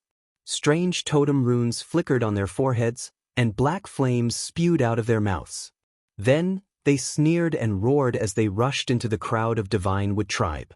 Bright red blood seemed to be the main color of the night from the beginning. When the dripping blood spurted out from the body, it was accompanied by terrifying screams and crazed roars filled with killing intent. Not only did the bodies of the Black Fire warriors become larger after being strengthened by the strange Black Fire witchcraft, their strength also skyrocketed. Many of them had clearly not experienced this before, and many of them were not familiar with this feeling, so they were not very proficient in their movements. However, this didn't affect the outcome of the battle at all. Apart from their strength, their bodies were also several times tougher than before under the blessing of the Black Flames. Although the barbarian warriors of the Divine Wood tribe were greatly frightened, they still bravely rushed forward and fought with the Black Fire warriors that looked like ferocious beasts. But very quickly, they discovered that most of their weapons were unable to cause any damage to the Black Fire warriors, while the beastified or demonized Black Fire warriors could easily kill their opponents. Some of the Berserk warriors even threw away their weapons and used their bare hands to tear apart the barbarian warriors that they were fighting. From the beginning of the battle, especially after the Black Fire witchcraft was cast, it suddenly became a one-sided massacre. There were still people in the Divine Wood tribe who were stubbornly resisting, but they were still forced to retreat. But at this moment, someone shouted from the crowd, hold on a little longer. This witchcraft can't last for too long." The warriors of the Divine Wood tribe who were resisting with their lives seemed to have their spirits lifted, as if they had seen a life-saving straw. They resisted with all their might, while the Black Fire warriors that were attacking and slaughtering did not react at all. Perhaps only the strongest and most ferocious of them, Hui Yen, looked back after smashing an enemy in front of him to death with a roar. That dark shadow was still floating in the dark night sky, hidden in the darkness. No one could see his face or figure clearly. But amidst that strange and terrifying aura, a dark shadow slowly extended from the sky. Gradually, it swept past like a dark cloud, covering a large part of the Divine Wood tribe's camp. The light gradually dissipated, and a cold gaze looked down from the clouds. In the depths of those eyes, there were dark flames burning fiercely. In the darkness, he stretched out his hand and pointed at the crowd below. Thus, a cold wind blew, and the wind and clouds swirled. Dark demons swept through the sky, whistling down. Chapter 3:16. Fire was the source of light in the world. It was something that illuminated the darkness. It was warmth, hope, and the beginning of all living things. Even when the flame was burning, it was still warm, bright, and scorching. And if one day, the flame turned black, no longer bright, no longer warm, and even cold, what would happen? On this day, the barbarians of the Divine Wood tribe in the northern wilderness saw the result. Darkness engulfed the sky and the earth, pressing down heavily. It surrounded the entire tribe's campsite with the aura of a legendary demon. Then, in the mournful whistling of the night wind, in the depths of the endless darkness, in the shadows that seemed to have solidified, there was suddenly something strange twisting and shaking. Then, it slowly took shape from the darkness, twisting and stepping out. It was a monster that was completely black. It was neither a ferocious demon beast nor was it a stone puppet. It looked to be several dozen meters tall and could barely be considered a human. However, it had 4 heads and 8 arms. Each face was different, but all of them were ferocious, like an evil spirit. Once the strange demon stepped out of the darkness, the entire Divinewood tribe camp immediately fell into a solemn and deathly silence. Not only did the people of the Divinewood tribe retreat in fear, even the witchcraft demonized warriors of the Black Fire tribe were shocked. Only Hui Yen, who was in the crowd, suddenly had a flash of ecstasy in his eyes after his body trembled. Compared to the other tribal warriors, he had been raised as the successor of the tribe since he was a child. Naturally, he knew more about the history and matters of the Black Fire tribe. The terrifying monster in front of him was a terrifying monster that was summoned by the incomparably powerful shaman during the most powerful era of the Black Fire tribe thousands of years ago. It was called the Shadow Devil. The nature of the Shadow Devil was actually similar to the stone puppet that the Mountain Spirit tribe's shaman had summoned, but in terms of combat power and ferocity, it was far superior to the stone puppet. It was one of the most terrifying creatures summoned by witchcraft in the history of the southern wilderness. Hui Yen had never thought that a human like Lu Chen, who seemed to have just received the inheritance of the fire god, and whose cultivation and strength were not too strong, would be able to suddenly summon such a powerful shadow devil. It was no wonder that this human man was so unbelievably confident before the battle began. Thinking of this, Hui Yen felt the blood in his body boil, as if in that instant, he really saw the hope of reviving his tribe. He fiercely turned around and roared at the enemies in front of him. Waving his giant axe, he charged forward, killing everything in his path. This immediately alerted the surrounding comrades. The warriors of the Black Fire tribe roared out in anger and started killing. Immediately, blood flowed like a river, turning the Divinewood tribe's camp into a terrifying purgatory. At the same time, when everyone's attention was attracted by the shadow demon, the black shadow in the sky silently descended and landed on the ground outside the Divinewood tribe's camp. In the darkness, as soon as Lu Chen's feet touched the ground, he suddenly felt his legs go soft. He staggered forward and almost fell to the ground. Fortunately, at this time, a black shadow suddenly sprang out from the darkness. It was the black wolf Atsu, who directly used its back to support Lu Chen. The Vulcan staff fell on the yellow ground with a pa sound. Lu Chen lay on Atsu's body, his face pale as he gasped for breath. After a while, he seemed to be able to catch his breath and let out a long sigh. Atsu looked back at Lu Chen worriedly and called out in a low voice. Lu Chen forced a smile at it, then sat on the ground.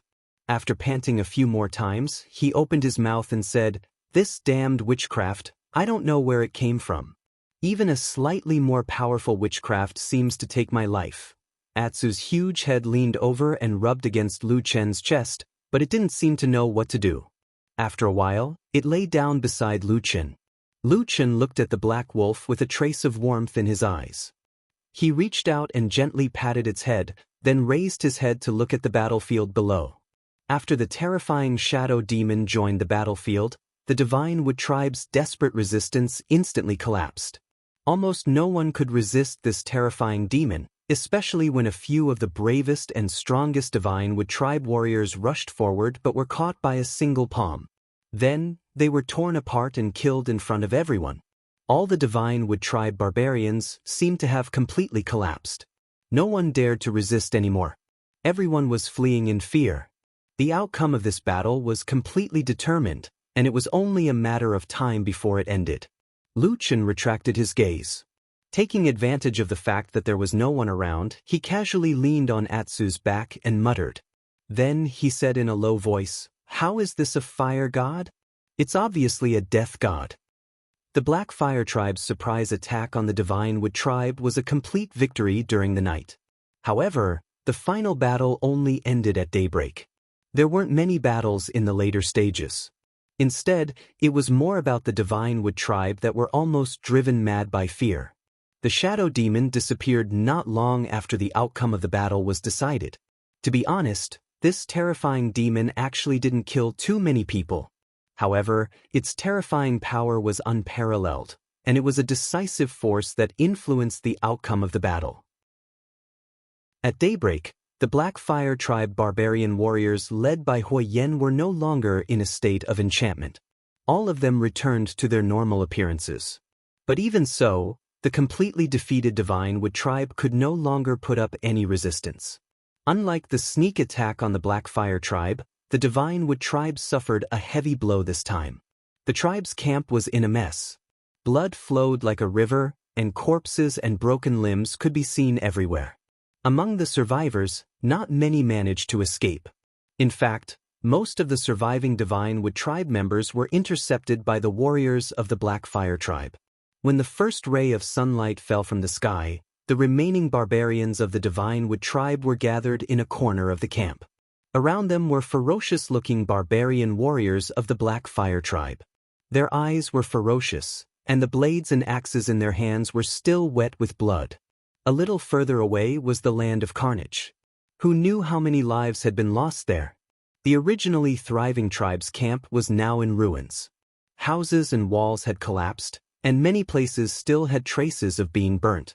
The morning breeze carried a strong smell of blood that made people want to vomit. In the sky above the tribe's camp, there were already a few vultures and a large flock of crows circling in the air, cawing as they smelled the blood. It was in such a hellish scene that Lu Chen, who was wearing a black robe with his face hidden in a deep hood, slowly walked into the already fallen tribe's camp with the huge black wolf Atsu by his side. The black robe seemed to block out all the light.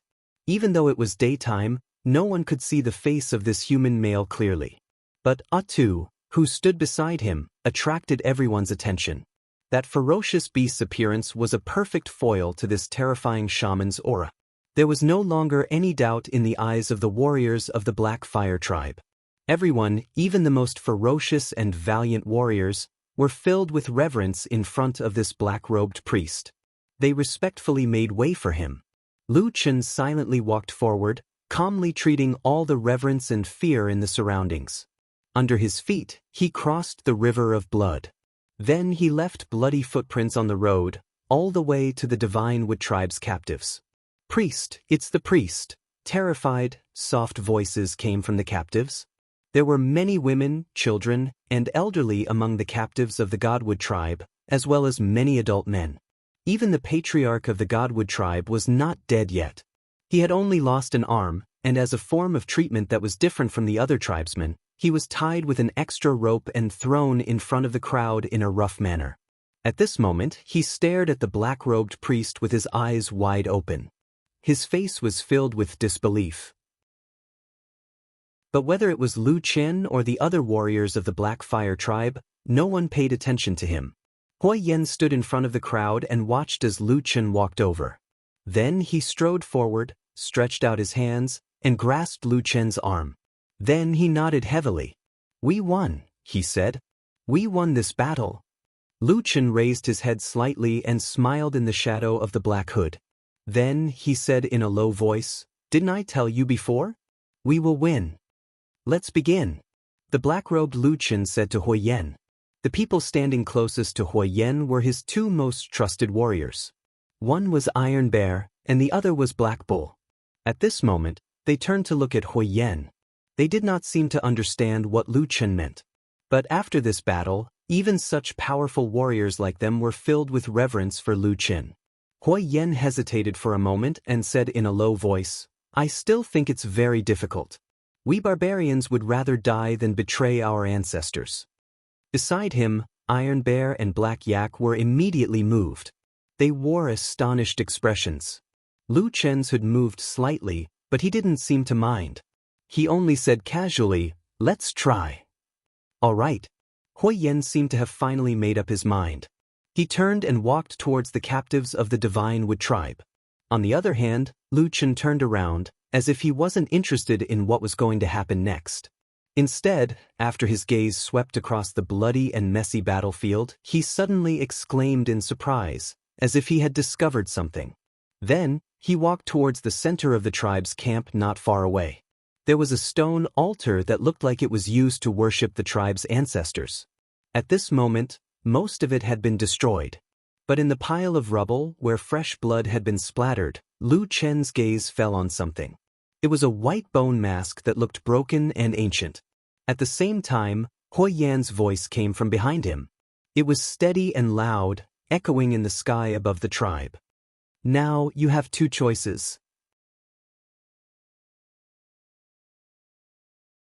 Chapter 317.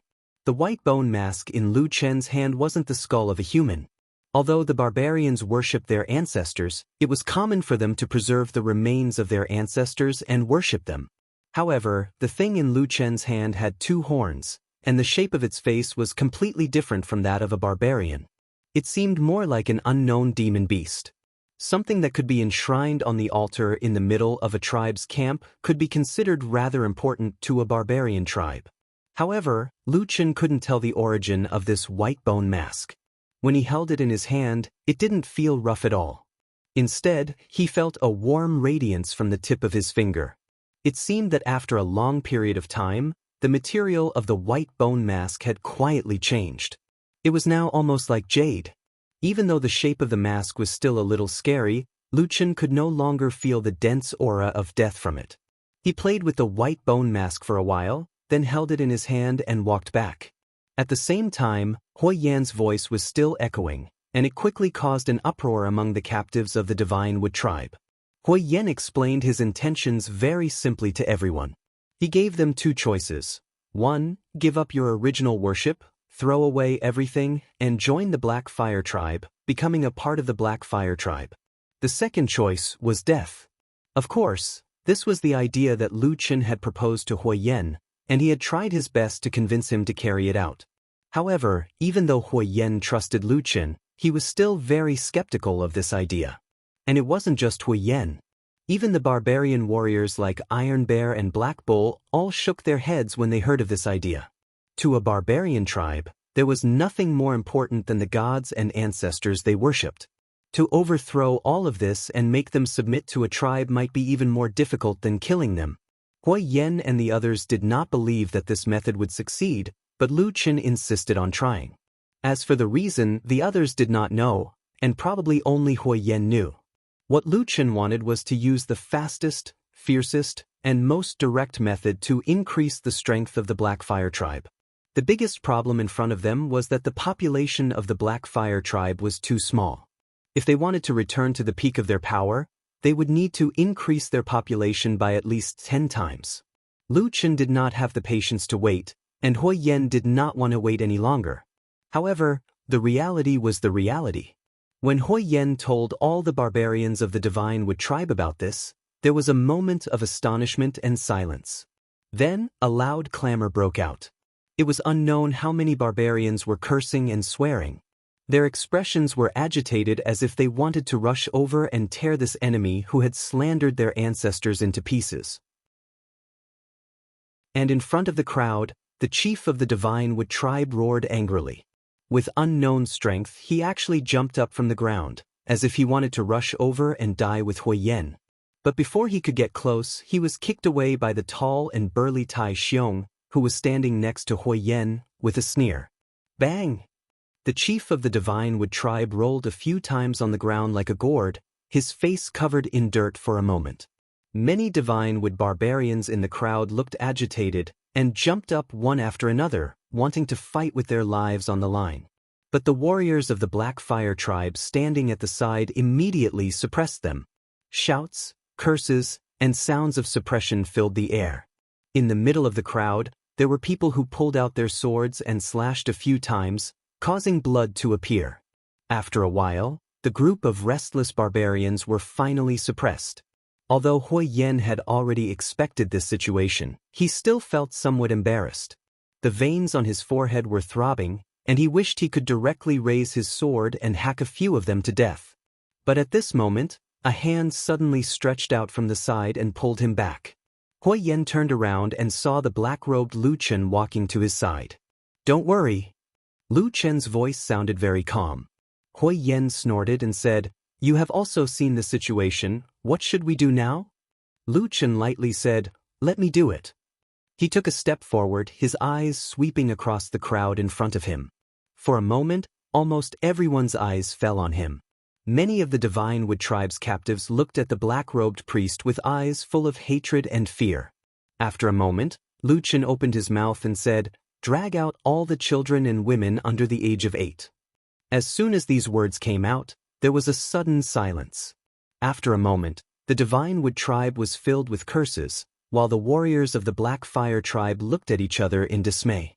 Many people's eyes uniformly looked at Hui Yen, who was standing beside Lu Chen. Lu Chen slightly turned around, also looking at Hui Yen.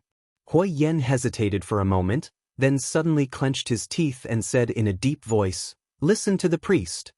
As soon as he gave the order, dozens of warriors of the Black Fire Tribe rushed into the crowd like wolves and tigers, grabbing, pulling, dragging, and pulling. The Divine Wood Tribe's crowd was immediately filled with cries and screams. There was no lack of people who fought with their lives on the line, but under the powerful strength of the Black Fire Tribe, the result of this resistance was just a few more corpses on the ground.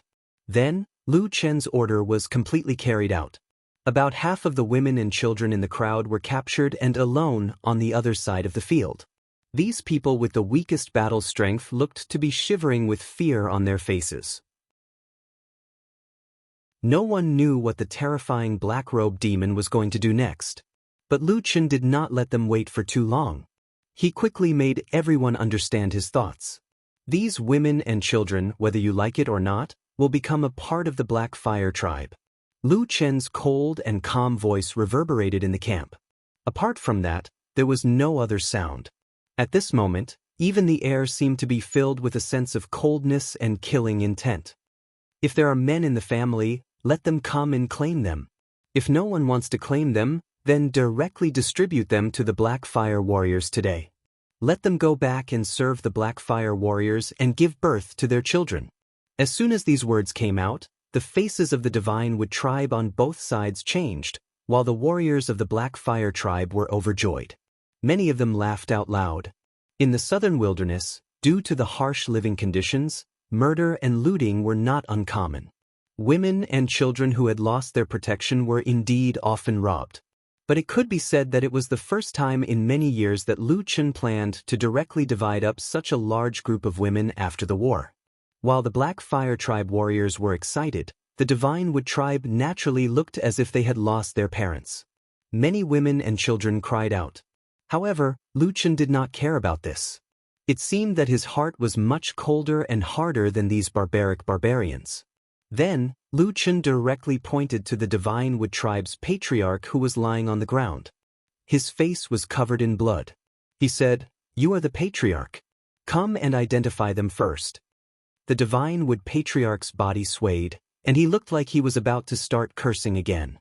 Lu Chen said coldly, "If you don't come over to claim them, you'll be given to my warriors as slaves." The Divine Wood Tribe's patriarch gnashed his teeth, but in the end he had no choice but to climb up. Then, under the sorrowful and indignant gazes of everyone, he staggered to the front of the group of women and children and began to claim his own women and children. In this wasteland, the primitive barbarians respected strength, and it was extremely common for men to be superior to women. As the patriarch of the tribe, the Divine Wood Tribe's patriarch had actually pointed out 7 women and 2 children. Clearly, he had lived a very comfortable life in the past. The Black Fire Tribe's barbarian warriors who were watching with great interest seemed to be filled with jealousy and hatred. A few of them even began to curse, clearly feeling very unbalanced. The Divine Wood Tribe's patriarch knew that the situation was not in his favor, so he did not care. He lowered his head and planned to lead his people back. But at this moment, suddenly, a black figure blocked in front of him. It was that mysterious, terrifying, cold, and ruthless black-robed priest. "Wait a moment," Lu Chen said calmly. The Divine Wood Tribe's camp was instantly silent. Everyone looked over at Lu Chen. The original Vulcan staff had already disappeared. At this moment, The only thing in his hand was the white bone mask that he had casually grabbed. His entire body was hidden in the seemingly ancient black robe, which made him look even colder. After a moment, the Divine Wood Tribe's patriarch seemed to have plucked up his courage and asked, "What do you want?" "Our warrior leader has spoken just now," said Yizichen. Lu Chen's hood moved slightly, then he looked up at the barbarian in front of him and said, "Join the Black Fire or die. Choose one." The Divine Wood Tribe's patriarch's face twisted, but even if he did not turn his head to look, he knew that all his tribesmen were looking at him. He clenched his teeth and suddenly roared, "Impossible, you must be dreaming."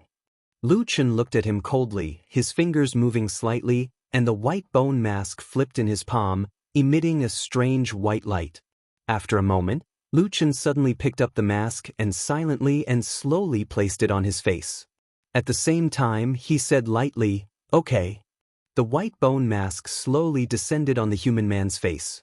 Strangely, the mask instantly and firmly attached to his face, without any signs of slipping off. All the clansmen of the Divine Wood Tribe were in an uproar. But very quickly, they saw a pair of dark eyes appear behind the terrifying bone mask.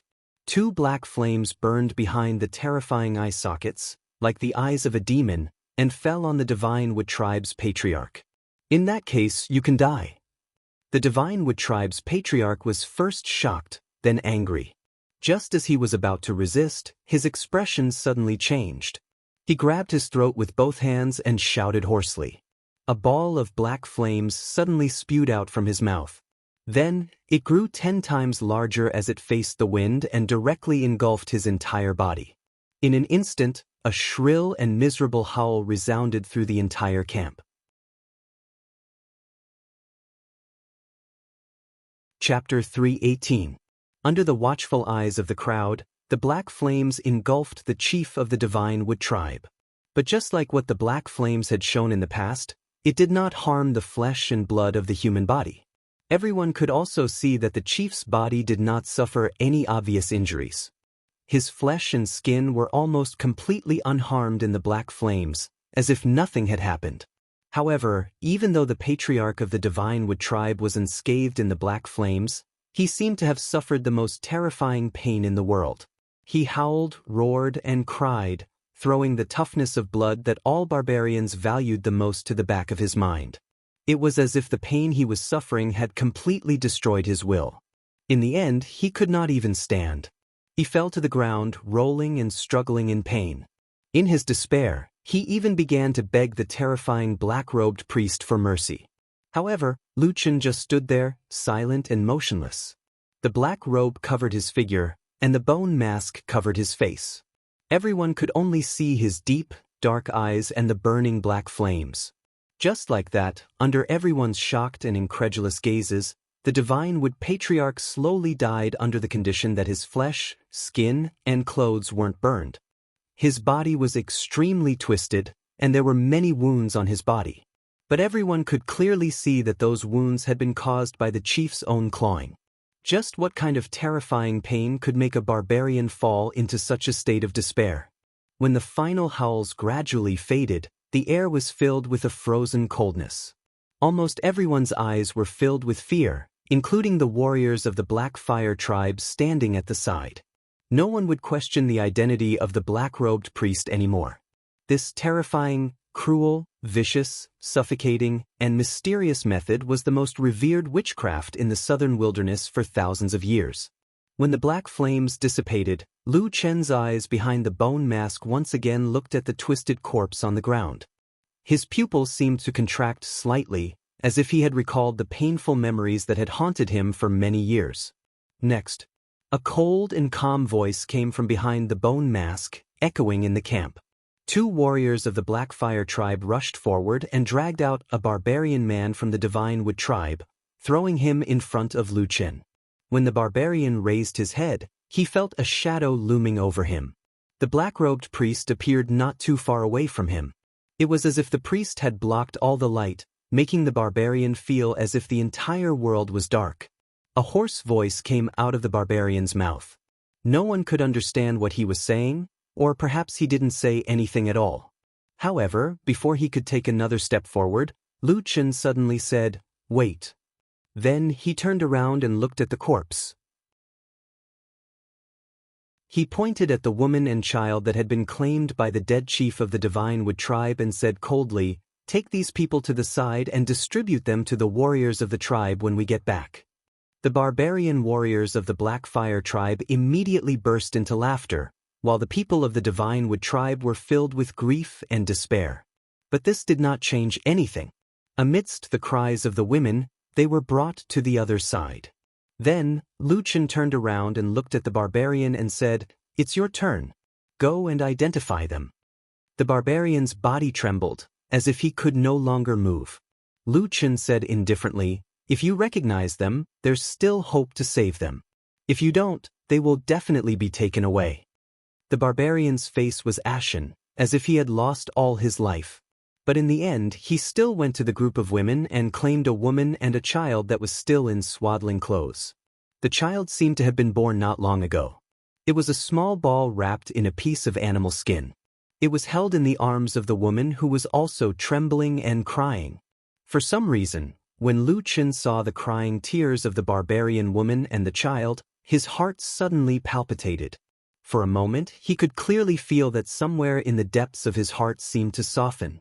After a moment, he turned around and looked at the barbarian man. "It's your turn to choose. There are two paths, which one will you choose?"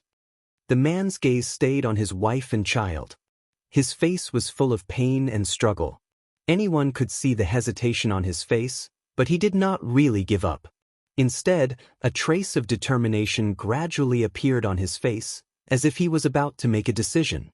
But at this time, Lu Chen suddenly said, "You should know that no matter what, after today, there will no longer be a Divine Wood tribe in this world." The barbarian man's body trembled, and the other Divine Wood tribe members in the distance were also in an uproar. Lu Chen did not care about this at all. He just said indifferently, "Those who are willing to surrender, swear to join the Black Fire tribe and protect your family and children. Those who are not willing to surrender, I will kill them. Without the Divine Wood tribe, why do you still worship the gods and ancestors? Or are you willing to watch your wife give birth to someone else's child and become a slave for your own child?" As he said this, he pointed at the relatives and children of the Divine Wood tribe's chief. The barbarian man's expression was extremely ugly. The determination on his face disappeared, and his expression changed rapidly. He looked as if he was about to collapse. Suddenly, as if in despair, he roared and shouted at Lu Chen, "Even if I surrender, how can you guarantee that the people of the Black Fire tribe won't come to steal my women?" Lu Chen took a step forward and pointed to the sky without hesitation. He said in a clear voice, "I swear to the fire god worshipped by the Black Fire tribe and to the ancestors that as long as you swear to be loyal to me and join the Black Fire tribe, I will treat you equally. If there is any conflict, I will deal with it fairly. If not, let the heavens send down divine punishment and destroy the Black Fire tribe." This oath was said resolutely and without hesitation. The content of this oath was the most important among the barbarian tribes of the wilderness. It could be said to be impeccable. With Lu Chen's words, the expressions of many people of the Divine Wood tribe changed subtly. But on the other side, on the side of the warriors of the Black Fire tribe, Hui Yan's facial muscles twitched slightly. He stared at the black-robed priest and seemed to grit his teeth. Struggle and hesitation were rare emotions for a barbarian, especially when it involved such a major matter that could overturn the previous half of their lives. Most people would be at a loss. But on this day, when the barbarian man was the first to cry and say that he was willing to surrender to his wife and children, full of shame and despair, the whole camp of the Divine Wood tribe was filled with a cold and dead atmosphere. Even the warriors of the Black Fire tribe had a very ugly expression on their faces. In this wasteland, no one had ever heard of anyone forcing a barbarian to betray his ancestors and beliefs. That kind of pain and despair could be felt by every barbarian, whether it was the barbarians from the Divine Wood tribe or the barbarians from the Black Fire tribe. Their gazes were either filled with hatred, fear, or reverence as they stared at the black-robed priest. The white bone mask made the man look so terrifying and strange. What happened next became numb and cruel. They had to choose between two paths. There was no other possibility, and the price was the barbarians' lives and the fate of their families. The southern wilderness had been a harsh place for survival for a long time. But on this day, the barbarians in the camp, whether they were from the Divine Wood tribe or the Black Fire tribe, seemed to have come to a new understanding of this fact. Some people surrendered in despair for their own lives and the fate of their families. They abandoned their ancestors, turned their backs on their gods, and swore an oath to join the Black Fire tribe. There were also some Divine Wood barbarians who were unyielding and would rather die than surrender. What awaited them was the purgatory of the Black Fire tribe, and the scene of their women and children being carved up as slaves in front of everyone, scene after scene, cold, cruel, and suffocating, played out until the end. In the evening of that day, the warriors of the Black Fire tribe left with a large group of people and set foot on the road back to the city. Many people in the crowd carried big and small bags on their backs, their faces filled with sorrow and pain. Behind them, a fire slowly rose to the sky. The once prosperous Divine Wood tribe camp was engulfed in flames, and the name of the Divine Wood tribe, after this night, forever disappeared in the night of the southern wilderness. In front of the night, there were stars, dark clouds, and even more deep and boundless darkness, shrouding the vast land of the wilderness.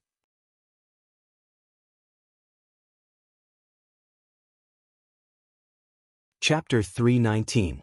Thousands of years had passed in the southern wilderness. Countless tribes rose and fell, and countless people lived and died. The only thing that never changed was the desolate land and the endless wind and sand. Too much time had passed, and one's vision was too far away. It would make people numb. The tribes that had perished and the people that had died would no longer have the power to move people. They would be submerged in the long river of time, buried in the dust of history, and easily forgotten by most people. Even if some people remembered them or saw bits and pieces of them from some ancient books, they would just turn the page with an indifferent face. Hui Yen was the most outstanding barbarian in the Black Fire tribe for many years. Not only did he have a strong body and fierce fighting power, but he also had vision and decisiveness that almost no one else in the tribe had. Perhaps it was because of this that he had never been willing to be ordinary. He did not want to be suppressed in the harsh and barren north of the wilderness, and spent his life fighting with the other 4 tribes. He knew and remembered the glory of the ancient ancestors of the Black Fire tribe. Ever since he was a child, his biggest dream was to restore his tribe to its former glory. At the same time, he would engrave his name in the history of the tribe as the hero of the revival of the tribe. He would be remembered, praised, and spread by thousands of generations of descendants. It was also for the same reason that he had never thought that he would become a stepping stone, that he would silently dedicate his life to benefit his descendants, and that he would accumulate his strength. The success he wanted was right now, right in this life. Unfortunately, Hui Yen himself did not possess that kind of powerful power. That was the most powerful and supreme power in the southern wilderness, witchcraft. Therefore, when he suddenly saw the black fire on Lu Chen's body that day, this barbarian resolutely and inconceivably made the biggest gamble of his life in that short period of time.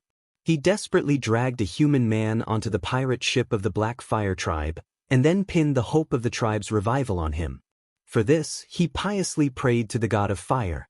Just like in the past, the god of fire remained silent and did not respond. For thousands of years, the privilege of communicating with the god of fire only belonged to shamans and priests who had the power of witchcraft. Hui Yen did not know what the god of fire thought of his decision, but he could see that the Black Fire tribe had destroyed the Divine Wood tribe, which used to be on an equal footing with them, in one night. This was a glorious victory that the Black Fire tribe had never had in hundreds of years. This was an unimaginable eruption of the Black Fire tribe after years of decline. Perhaps this was the sign of the Black Fire tribe's rise again. Unlike the Divine Wood tribesmen who were at a loss about their future and had just experienced the extermination of their tribe, every warrior of the Black Fire tribe was extremely excited. As their leader, Hui Yen undoubtedly understood the importance of this battle. He could even imagine how the entire northern region of the wilderness would be shaken when the news that the Divine Wood tribe had been annihilated by the Black Fire tribe spread within a few days. The impact of this battle was even greater than the battle between the four races and the Mountain Spirit clan.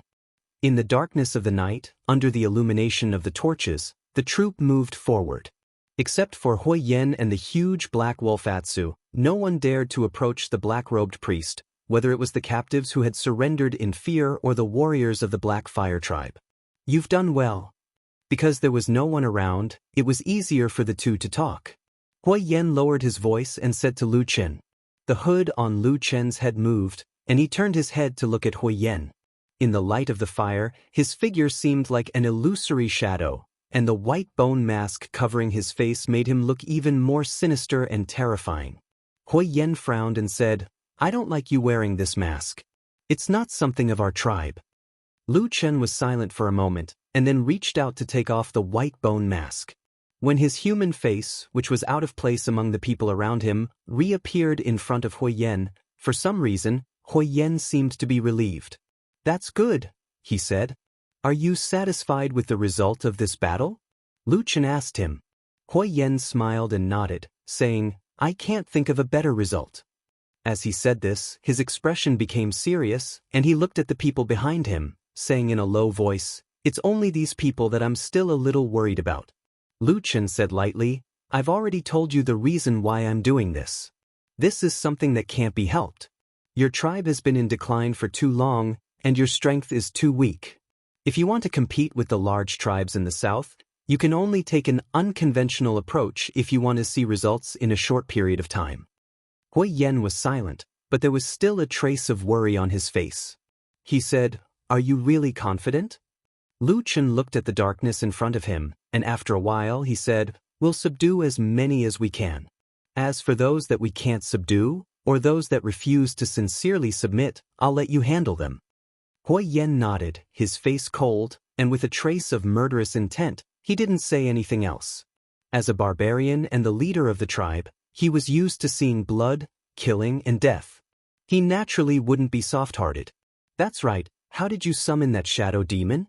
After a while, Hui Yen asked Lu Chen again, a trace of surprise and faint excitement on his face. "I've heard of this thing when I was young. It's one of the most powerful monsters." Lu Chen hesitated for a while, then said, "It's the Fire God's staff's credit." "Fire God's staff?" Hui Yen didn't understand and asked, "What about the Fire God staff?" Lu Chen said, "After it returned to its original state in the Fire God altar, you might not have felt it, but I could feel that after the Fire God's staff merged into one, its spiritual power greatly increased, and it also has an unimaginable power. When using the Fire God's witchcraft, it seems to have the effect of amplifying the power by 10 times. What? Even though Hui Yen was already used to being surprised these days at this moment, he still couldn't help but be shocked. Lu Chen seemed to have already expected such a reaction from Hui Yen. He smiled bitterly and said, "That's right. You also know that it hasn't been long since I came into contact with the Fire God's inheritance. There are many witchcraft that I can't use, but with the help of the Fire God's staff, it's much more convenient. This is also the biggest reason why I dared to boast to you that we can definitely win against the Divine Wood tribe." Hui Yen let out a long breath, nodded and said, "I see." Then he revealed a happy expression and said, "If that's the case, as long as you diligently train, your cultivation will increase, and with this God's staff, won't even the shaman?" He didn't dare to continue, but the meaning in his words was very clear. However, Lu Chen shook his head and said, "I feel that this matter isn't as good as you think." Hui Yen was stunned and said, "Why?" Lu Chen said, "I vaguely feel that this kind of powerful effect probably has an upper limit. Once the power of the Black Fire God reaches a certain level, the Fire God's staff will no longer have such a powerful help. Otherwise, how many powerful shamans and priests did your Black Fire tribe produce in the past? With just this Fire God's staff, you would be able to flatten the southern wilderness and unify all the races in the north." Hui Yen slowly nodded, looking a little disappointed, but he still smiled and said, "You are right. But after so long, there's something I can't figure out." Lu Chen said, "What's wrong?" Lu Chen looked at him and said, "Since the Fire God's staff is so powerful, why did the ancestors of your Black Fire tribe split it into two and only brought one half to the north?" He smiled and casually said, "It can't be that the shamans or priests of your Black Fire tribe in that era, when countless barbarian armies attacked the north, secretly decided that they would lose this battle, so they secretly left the fire god's staff behind and left a spark for your Black Fire tribe, right?" Hui Yen was stunned at first, then laughed and said, "How is that possible?" Lu Chen also laughed and said, "That's right, it's impossible. That's why I can't figure it out." Hui Yen shrugged his shoulders and said, "Then don't think about it. Look in front of us. After walking for a while, we should be able to see our tribe's campsite. Father and the rest should be anxiously waiting for us." Lu Chen slightly narrowed his eyes and said, "Let's go back and take a look. I don't know what they will think when they see the Divine Wood tribe people." Hui Yan's face stiffened and he didn't say anything.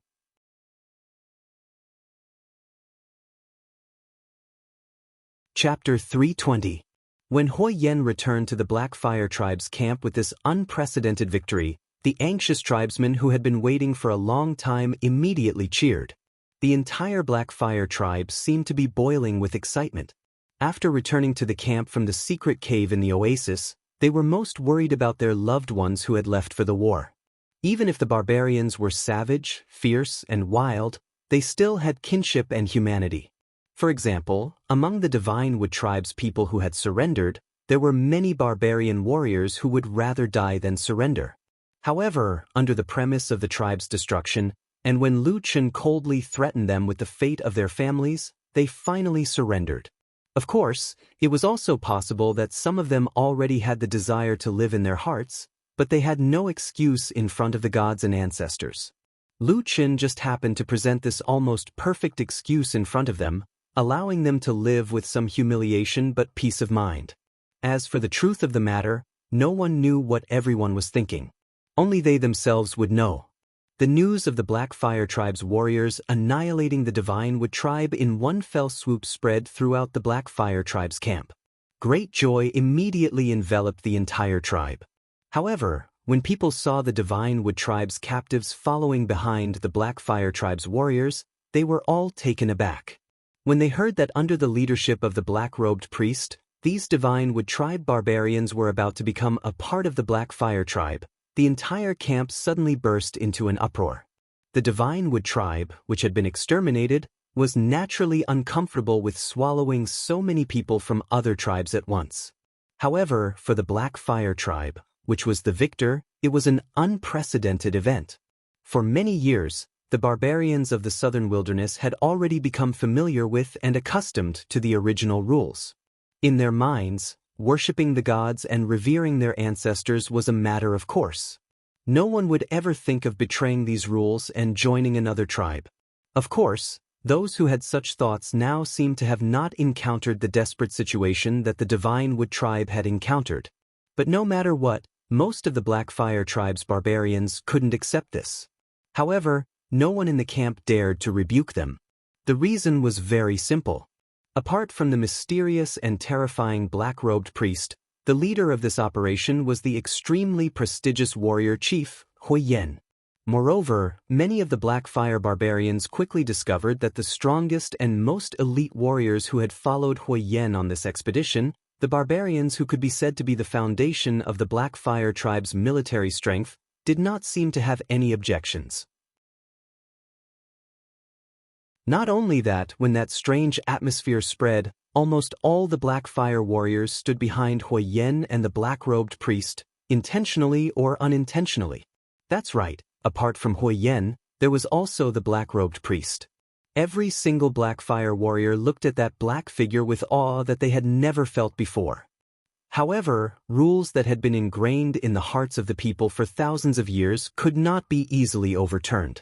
Ordinary Black Fire tribesmen were intimidated by these powerful people, but in the Black Fire tribe, there were people of higher status who were not afraid of them. That person quickly walked out and stood in front of all the Black Fire tribesmen. The wrinkles brought by Nianhua's old age were engraved on Huahu's face. His back was hunched and he was gasping for breath. Even his steps were slow.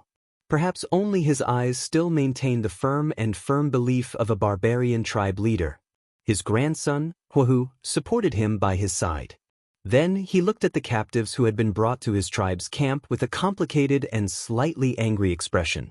In the end, he turned all his disgust into hatred and glared at the person standing beside his father. Lu Chen, of course, noticed the gaze of the barbarian youth. Whoa! Lu Chen only felt that it was a little funny to see that strange but hateful gaze. He could more or less understand the feelings of this barbarian youth called Huahu, but he was not apologetic at all. A long time ago, when he was just a youth about the same age as Huahu, under the tutelage of that bald and burly deity stage cultivator, he had already cast aside his weak and compassionate heart. Perhaps after many years, his experience had enriched, and his temperament had also changed, but that was only for friends he had met by chance in the human race. As for the southern wilderness, he still did not have the slightest bit of soft-heartedness. Therefore, he turned a blind eye to Huahu's angry gaze, and even took out the white bone mask from his bosom in a slightly provocative manner, and slowly put it on his face. After entering the Black Fire tribe's camp, the former Divine Wood tribesmen, who had betrayed their ancestors and were forced to join the enemy tribe, seemed very frightened. Looking at the strange and hostile gazes around them, the panic and bewilderment that had been suppressed in their hearts seemed to be on the verge of exploding. Who would believe the barbarians who had betrayed the beliefs of their ancestors? If it were him, he would not believe it either. So, what would be waiting for him? The unpredictability and fear of death could drive a person insane.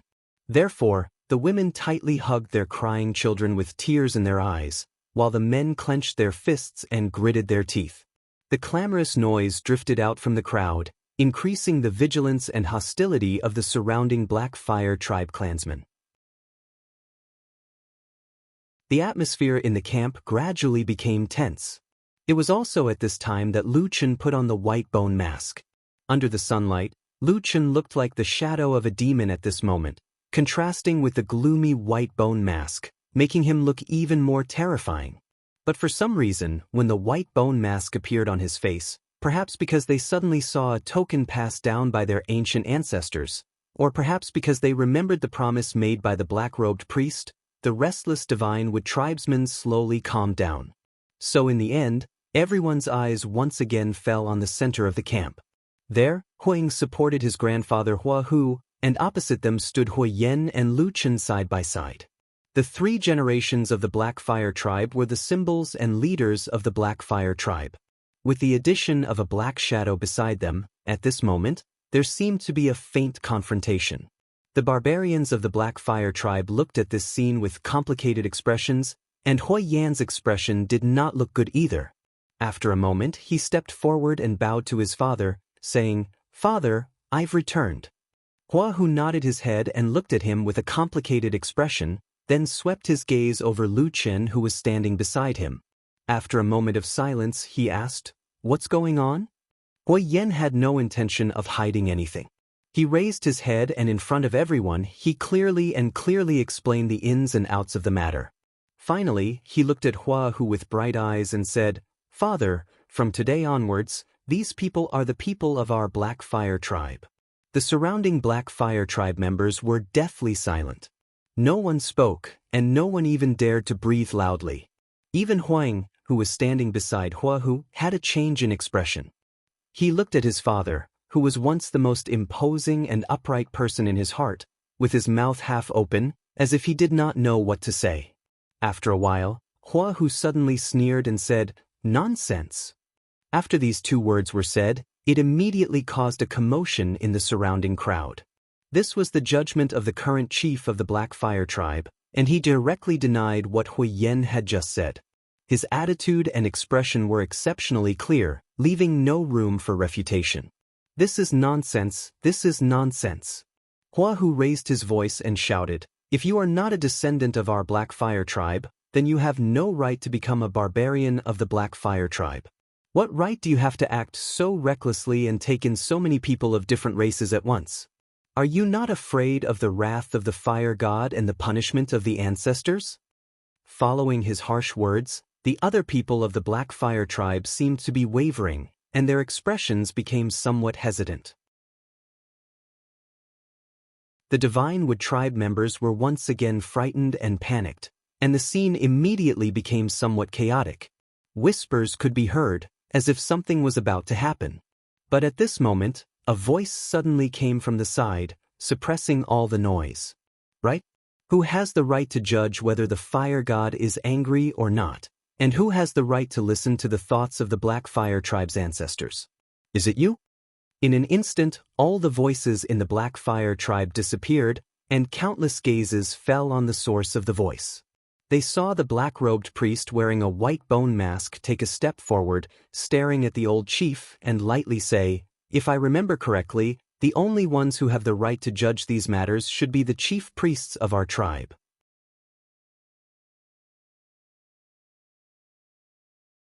Chapter 321. It was so quiet in the Black Fire Tribe's camp that one could hear a pin drop. Everyone's faces were cold and stunned. The only difference was that most of the Black Fire clan members were shocked and worried, while many of the Divine Wood clan members who had been exterminated and captured had expressions of joy on their faces. Even though the terrifying black-robed priest was the biggest culprit behind the destruction of the Divine Wood tribe, and even though they still hated this black-robed man not long ago, in this sudden internal strife of the Black Fire Tribe, many of these captives who were in an awkward situation and could not even control their own lives secretly sided with Lu Chen. Humans were complicated and strange. Perhaps it was because Lu Chen was the only person in this hateful Black Fire Tribe who had promised to let them live. Or perhaps it was simply because Lu Chen once wore the white bone mask passed down by the Divine Wood tribe's ancestors that they subconsciously felt a sense of familiarity with him. But no matter what, no one here cared about the thoughts of these captives at this moment. After Lu Chen bluntly said such straightforward words that almost hit the nail on the head, the atmosphere instantly became so cold that it was almost on the verge of exploding. The old chief of the Black Fire Tribe looked as if his entire face was twisted. Perhaps for many years, no one had dared to speak to him like this, and no one had dared to challenge his authority in such a straightforward manner. Even Huoyan, who was the successor of the next generation that he had groomed, had always treated him with great respect even when he had some disagreements with him. He had never been so bold before. However, all of this wasn't important at all. Even though these so-called offenses, anger, and so on made the aged fire tiger furious, under his twisted and furious expression, his heart was slowly turning cold and sinking. Because what the human male, the black-robed priest, had said was correct. As the chief of the tribe, Fire Tiger could not be more clear about the correctness of Lu Chen's words. Yes, every word he said was correct. Those were the rules of the Black Fire Tribe that had been passed down from ancient times to the present, from countless generations of their ancestors. The priest was the soul of the Black Fire Tribe. Not the patriarch, even though the Black Fire Tribe had been declining for many years and had not had a priest for at least hundreds of years, rules were rules. The rules left by the gods and ancestors had never been changed. "How dare you speak to me like that?" After a long while, Fire Tiger seemed to have awoken from his huge shock. His face was filled with anger as he looked at Lu Chen and roared. Lu Chen continued to stare at the elderly clan leader. He saw the changes in his expression and the flicker in his eyes. At this moment, he laughed coldly in his heart. Just as he was about to speak again, a tall figure suddenly blocked his way. That was Fire Rock. As expected, in the end, were these two still father and son? Lu Chen narrowed his eyes and stared at Huoyan's back. Huoyan stood motionless, but for some reason his back seemed to tremble slightly. Perhaps it was because he felt a little cold. However, his face was still looking forward, looking at his father and son who were in a state of rage. Perhaps Fire Tiger could still barely control his emotions, but it seemed as if the young Fire Hawk could no longer endure it. His eyes had already turned red, and a beast-like roar came from his throat. It seemed as if Lu Chen's provocation towards Fire Tiger had completely infuriated him. Thus, even with Huoyan standing between them, Fire Hawk was still unable to endure it. Huoyan noticed Fire Hawk's appearance and frowned. Just as he was about to stop him, Fire Hawk suddenly roared and pulled out a blade from his waist. Then, like all the warriors of the Black Fire Tribe, he roared and rushed forward, swinging his blade at Lu Chen. At the same time, he shouted, "Bold bastard, how dare you speak to your grandfather like that? I'll cut you to death." The blade cut through the sky, bringing with it a trace of coldness. The entire situation seemed to be about to escalate at this moment. Lu Qin sneered, the Black Fire tribesmen were shocked, and Fire Tiger reached out to pull him back but was unable to. All the warriors of the Black Fire tribe, without exception, stood in place without moving. No one stopped Firehawk, but no one rushed out to help him either. For a moment, Fire Tiger seemed to have sensed something. His gaze swept across the surroundings, and his expression became more and more unsightly. Hui Yen snorted coldly and frowned. His body moved slightly, looking like he wanted to go forward and stop his son. However, at this moment, everyone in the camp suddenly heard the shrill howl of a wolf. A black shadow suddenly scuttled out from Lu Chen's side like a bolt of lightning, instantly pouncing on the Fire Hawk who had just drawn his blade and charged over with lightning speed, instantly pinning him to the ground. That was Black Wolf Atsu. The huge wolf body seemed to directly crush the youth's resistance, and Atsu easily pushed him to the ground. Then, with a roar, it opened its bloody mouth with sharp fangs and directly bit down on Firehawk's throat. Everyone's expression changed. No matter what, Firehawk was still the grandson of Chief Hua Hu and the only son of the next chief, Hui Yen. For a moment, only a series of whooshing sounds could be heard. Finally, 7 or 8 figures rushed out and pounced on Atsu. But it looked like it was too late. In the blink of an eye, those huge fangs had already bitten Firehawk's neck. At this moment, Hui Yen suddenly turned around and shouted at Lu Qin, "Stop! Stop!" Almost at the same time, Lu Qin also shouted to stop Atsu. Atsu's movements stopped at this critical moment, but its sharp fangs did not leave Firehawk, whose face had already turned as pale as paper. It pounced on Firehawk's body, and then glanced at Lu Qin from the corner of its eye. Lu Qin ignored it. He did not speak, nor did he make any movements. He only looked indifferently at the burly barbarian in front of him. After a moment, he said, "What do you want to do?" Hui Yen gritted his teeth. After a moment, he said in a low voice, word by word, "He is my son." Lu Qin did not speak, and only quietly looked at him. Hui Yan's gaze also met his without flinching. Just like this, after an unknown amount of time, Lu Qin slowly nodded, then took a step forward and walked past Hui Yan. When he reached Hui Yan's side, he waved his hand. Atsu growled and finally let go of the barbarian youth. It trotted all the way back to Hui Yan's side. At the same time, Lu Qin used a voice that only Hui Yan could hear and said, "He is your son, but he just attacked a tribal priest. Do you still remember the consequences of this kind of reckless behavior a few hundred years ago?" Hui Yan silently stood where he was. His expression was abnormally ugly, but he did not say anything. He only watched as Lu Qin walked away. The conflict within the Black Fire tribe suddenly stopped, and then the entire tribe camp seemed to have regained its peaceful and joyful atmosphere. However, whether it was the Black Fire tribe members or the large number of Divine Wood captives, they could all feel the faint undercurrent under the calm surface. Everyone dispersed, and then there were people who came forward to settle down the Divine Wood captives. Although someone had previously promised to let them join the Black Fire tribe, it was obviously not a good time to bring this up. After the sky turned dark, in the northeast corner of the camp, in a stone house that had been specially cleared out, Atu the Black Wolf laid at the door, while Lu Qin leaned against the window, looking at the moon that had just risen in the night sky. Apart from the two of them, there was another person in the house. It was Hui Yan. He was sitting not far from Lu Qin, looking somewhat silent. Lu Qin retracted his gaze from the slowly rising moon and looked at Hui Yan, saying, "What are you thinking about?" Hui Yan was silent for a moment, then said, "Why did you deliberately do that in front of the entire tribe?" Lu Qin lightly said, "According to the rules of your tribe, I am now a priest. What do you think a tribal priest would have done in that kind of situation?" Hui Yan did not speak. Lu Qin sneered, saying, "If it was any other priest or shaman in the history of the Black Fire tribe, if they met someone who dared to offend them like today, then your son would already be a dead man." He waved his hand, saying calmly, "You know, I was lenient because of you." Hui Yan said with some difficulty, "You have to give them a little more time so that they can accept these things now." What you and I lack the most is time, Lu Qin said bluntly. I did what I did because I had no other choice. Hui Yen said, but if you continue to be so strong with such powerful witchcraft, sooner or later, your prestige in the tribe will even surpass mine. Lu Qin stared at him and after a moment said, you are starting to worry about me? Hui Yen was silent for a long time, then slowly nodded, saying, yes.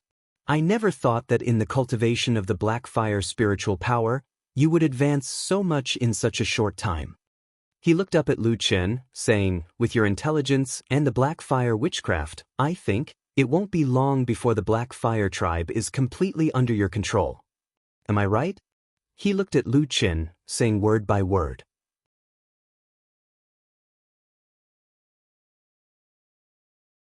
Chapter 322. The room was very quiet. Neither Lu Qin nor Hui Yen spoke for a long time. Atsu's huge body completely blocked the door. It didn't look like a monster, but more like an overfed dog. It glanced at the people in the room tiredly and yawned. It seemed to be bored and slowly narrowed its eyes. Do you know what you're saying? Lu Qin looked at Hui Yen and said calmly, you're actually worried that a human will steal the entire Black Fire tribe? Hui Yen shook his head and said, you're not a normal human. You're now the messenger of the fire god, the priest of our Black Fire tribe. For thousands of years, we barbarians have long been used to obeying the orders of shamans and priests. As long as you truly gain the respect of the entire tribe, then they will definitely listen to your orders, and from then on, obtain supreme power. Then what do I want this power for? Lu Qin suddenly interrupted him and asked Hui Yen. Hui Yen was silent. Lu Qin laughed coldly and said, don't forget, from beginning to end, it was you who dragged me into this. I have no interest in your barbarian games or things like reviving glory. How about this? If you're really worried, then tell me how to return to the north. I'll immediately leave this place and let your Black Fire tribe sleep peacefully. How about that? Hui Yen thought for a while, then looked very seriously at Lu Qin and said, you can't leave. Lu Qin rolled his eyes and said unhappily, if I didn't know that you're a fanatic believer of the fire god, then no matter how I force you, it'll be useless. Otherwise, I would really want to cast a black fire curse on you and let you have a taste of that. Although Hui Yen was brave, he couldn't help but frown when he heard those words. He looked at Lu Qin with a complicated expression and said after a moment of hesitation, speaking of which, didn't you make a promise to the Divine Wood tribe that you would personally guarantee their fate? Why do you want to leave this place so soon? Have you ever thought that after you leave, won't they all fall into a miserable fate after being abandoned by you? In this way, isn't it breaking your oath? What's there to be afraid of? When I swore that day, I only talked about the Black Fire tribe, not myself, Lu Qin replied calmly. Hui Yen was momentarily speechless. After which, he looked at Lu Qin's expression and bitterly laughed for a moment. However, he shook his head and said, forget it, let's not talk about this. There's something I need to discuss with you. Lu Qin said, what is it? Speak. Hui Yen said, you are now an official priest of our Black Fire tribe. Please don't say that. Lu Qin waved his hand and said, your father, the current chief of the Black Fire tribe, hasn't acknowledged me yet. My position isn't stable. Who knows, I might be removed in 2 or 3 days. Hui Yen sighed and said, my father still can't understand our thoughts and methods for now. But don't worry, as long as I'm here, he will always stand on your side. Moreover, I don't believe that you can't see that after the battle at the Divine Wood camp, the strongest and most elite warriors of our tribe have already accepted you. They are especially respectful towards you. Lu Qin laughed and said, that's because they received more women and servants after the battle, right? That's also because your witchcraft is so powerful. We, the barbarians of the southern wilderness, are born to respect the strong. Lu Qin smiled and didn't say anything. Hui Yen continued, as for my father, you don't have to worry about him. I will often go over to discuss these matters with him. No matter what, it is the will of the fire god to cooperate with you. I have no doubt about this. No matter what, I will carry this matter to the end. Lu Qin looked deeply at him. A strange light seemed to flash in the depths of his eyes. Hui Yen paused for a moment, then said to Lu Chen, "Let's not talk about these troublesome matters first. But I have discovered that you seem to be missing one person." Lu Chen was startled and said, "Missing who?" Hui Yan said, "Missing someone to serve you. You are now a priest of the tribe. Your identity and status are different from others. You should find someone to help you with the daily chores of cleaning the house and preparing meals." No need, it's too troublesome." Lu Chen immediately shook his head and wanted to decline. But Hui Yan's expression was resolute. He stood up and walked out. At the same time, he said, "Leave this matter to me. I will help you find a satisfactory and hard-working person. You don't have to worry about this." How could Lu Chen not care? He spent his days alone with the Atsu. He wasn't afraid of any secret matters being leaked. If there was suddenly a barbarian by his side, wouldn't his hands and feet be tied? But Hui Yan seemed to be an impatient person. After saying those words, he strode out of the house. In the blink of an eye, he disappeared. Lu Chen chased to the door. When he looked outside, he could no longer see Hui Yan's back. Lu Chen looked up at the sky. After a moment, he spat out a mouthful of impure air. He smiled bitterly and said, "Forget it, let's leave it be." Hui Yan fulfilled his promise the next morning. He brought the person he wanted to the door of the stone house that Lu Chen lived in. Last night, the mysterious and terrifying black-robed priest didn't seem to do anything strange. He just sat quietly under the wall of the house. His big black wolf was still loyally lying on the ground in front of the door, watching the people coming and going in the camp. For thousands of years, Lu Chen was the first human to come to the southern wilderness. So Hui Yan certainly couldn't find another human to serve him. So, the person that Hui Yan brought over this morning was a barbarian. It was a female barbarian. She looked to be about 18 or 19 years old. She was still very young, but her expression seemed to be full of grief. When she looked at Lu Chen, her gaze seemed to be very complicated. It seemed that she was thinking about how to avenge the deaths of her clansmen, how to secretly get rid of this incomparably cruel black-robed priest. Lu Chen stared at the woman for a while. Then he turned around and walked to Hui Yan's side. He glared at him and sneered, "Are you afraid that I won't die fast enough?" Hui Yan heard this and said, "How could there be such a thing?" Lu Chen pointed at the young body that was kneeling on the ground and sneered, "This woman is clearly a young woman that no one in the divine Wood tribe has claimed. Why did you send her to me? What do you want?" "Let her serve you." Hui Yan laughed loudly. Then he waved his hand and turned around to leave. Lu Chen was somewhat helpless. He was about to say something when he turned around and looked at the young barbarian. He sighed and asked, "What is your name?" "My name is Yi."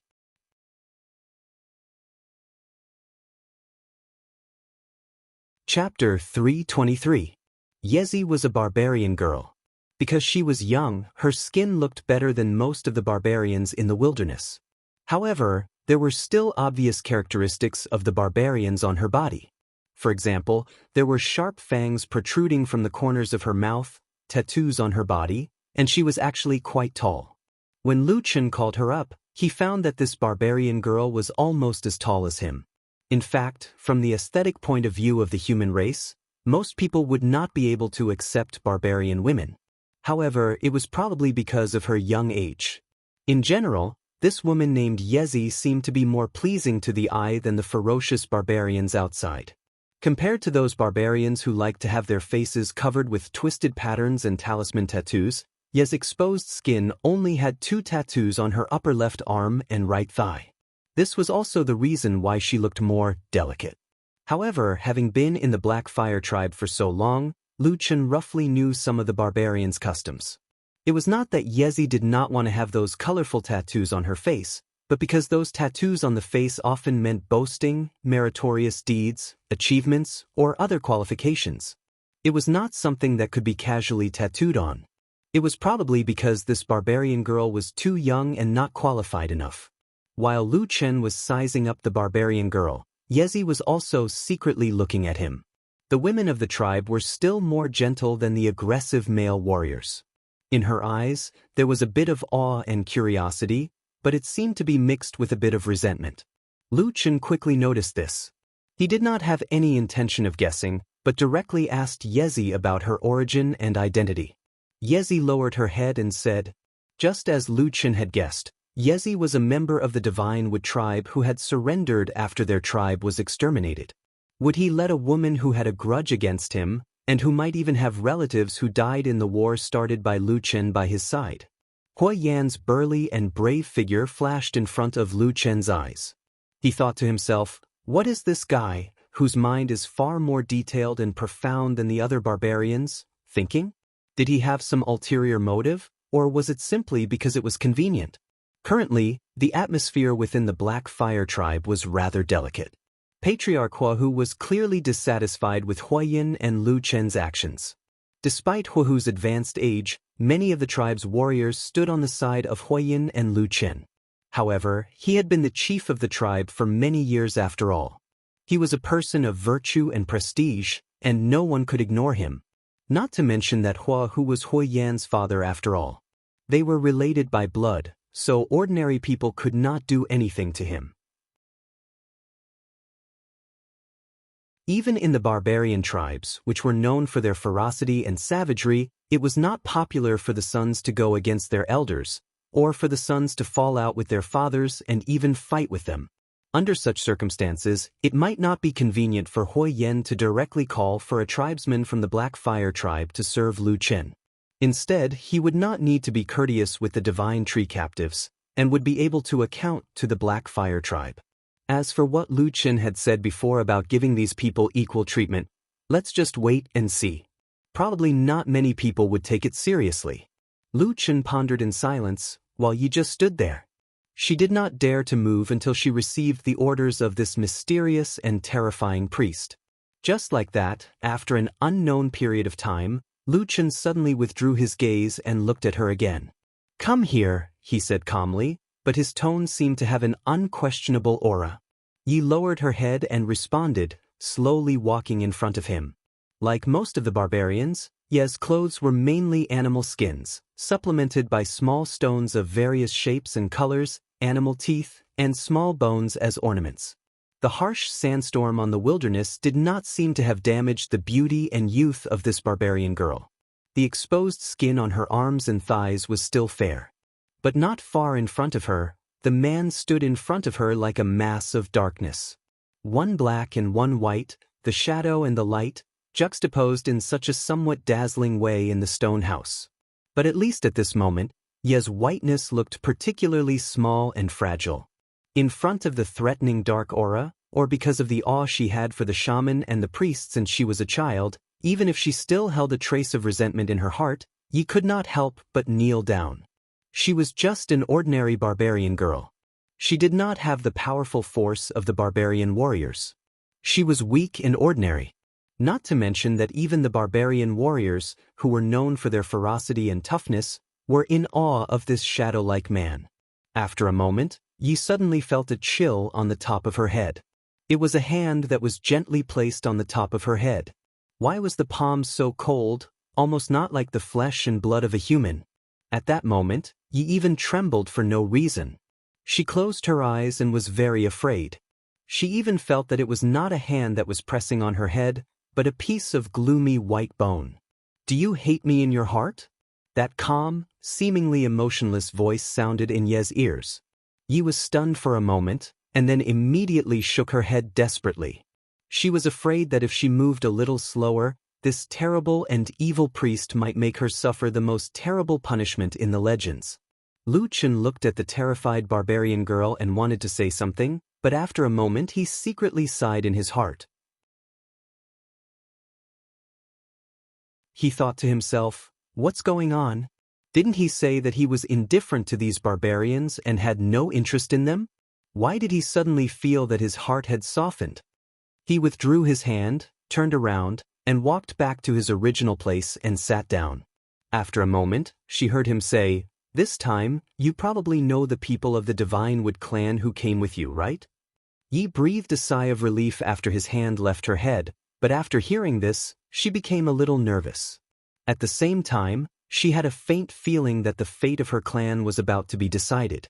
She hesitated for a moment and then said carefully, I know them all, Lord Priest. What do you want to do? Lu Chen raised his head slightly and looked at her. Yi was shocked and quickly prostrated on the ground, saying, "Lord Priest, don't be angry. I just want to help you. Now, I have been sent to serve you. No matter what, you can ask me to do it, and I will do my best to do it." Roar? Lu Chen did not make any response, but at this moment, a low roar suddenly came from behind Yi. A huge shadow suddenly appeared and covered her, with a strong murderous aura. Leaves screamed and turned her head. What she saw was a bloody mouth, and then a huge ferocious wolf head. The sharp fangs were about to pierce her face, and a pair of big eyes like copper bells were staring at her fiercely. It seemed that the next moment, it would pounce on her and swallow her in one bite. Ye's body went limp, and she almost fainted. Her body could not help but curl back desperately. After a while, she reacted. Wasn't this the huge black wolf that had been following the mysterious priest? Before, it was already very frightening, but now that it was so close to the giant wolf, its ferocious and terrifying aura was even more frightening. Yi had no doubt that this demon wolf must have killed countless people and eaten countless flesh and blood. Could it be that the purpose of me being placed next to this priest was to become the wolf's food? There was no trace of blood on the barbarian girl's face, and she looked like she was about to be scared to death. At this moment, Lu Chen frowned and said, "Enough, Atsu, you're too free, aren't you?" The huge black wolf that was baring its fangs and looking like the most terrifying monster in the world suddenly shrank back. Its original ferocious appearance disappeared in the blink of an eye, and then it returned to its lazy appearance. It grinned and called out, then slowly walked to Lu Chen's side and lay down. It opened its mouth and yawned, but it rested its head on Lu Chen's leg, and then narrowed its eyes again. Yi, who felt that she had escaped from death, slowly recovered after a long while. She gasped and once again knelt on the ground in front of Lu Chen with some difficulty. Lu Chen looked at her helplessly. After a moment of silence, he said, "Are you all right?" Yi whispered in a trembling voice, I'm fine." Lu Chen sighed and said, "If you're tired, you can go back and have a rest for a while." Yi shook her head and said, "The leader who led me here just now said that I will be your servant from now on. From today on, I will eat, drink, and live here. I can't go anywhere." Lu Chen was speechless for a moment. After a moment, he said, "Then do as you please." Yi bowed her head and agreed. After a while, she looked around again, and then quietly got up and walked to the side to start cleaning up the house. Lu Chen didn't care about her. Anyway, there was nothing important in this house. After waiting for a while, he suddenly seemed to think of something, and then asked Yi casually, "By the way, among your people this time, how many warriors or adult men are there who can fight?" Ye's body trembled, and her face suddenly turned pale. Lu Chen waited for a while, but found that he didn't get the answer he wanted. He frowned and looked at her. "What's wrong with you?"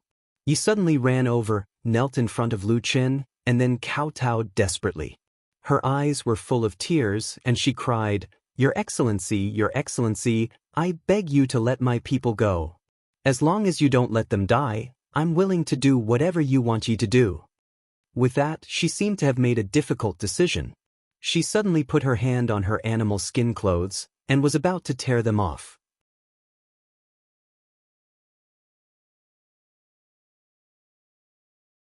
Chapter 324. With a crisp sound, Yezi exerted her strength and directly tore off more than half of her animal skin clothes. Lu Chen only felt a sudden flash of white light in front of his eyes. At that moment, even a calm and steady person like him was dumbfounded. He stared at Yezi with her mouth half open. For a moment, he was stunned and didn't know what to say or do. He just sat there motionlessly.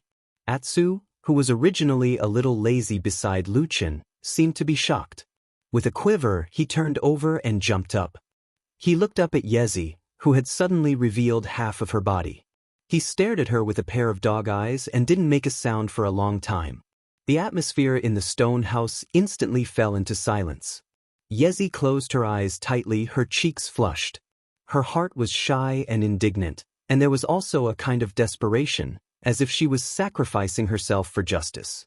However, after waiting for a long time, she suddenly woke up from her inexplicable emotions, but found that it seemed that the expected thing did not happen.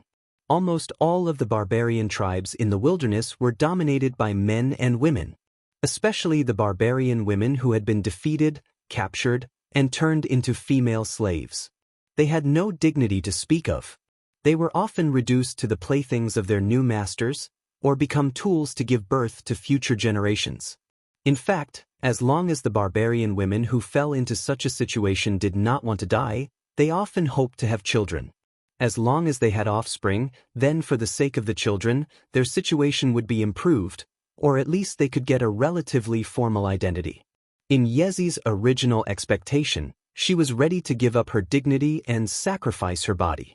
Under normal circumstances, if the opponent was a barbarian, he would most likely have rushed over to push her down and ravage her.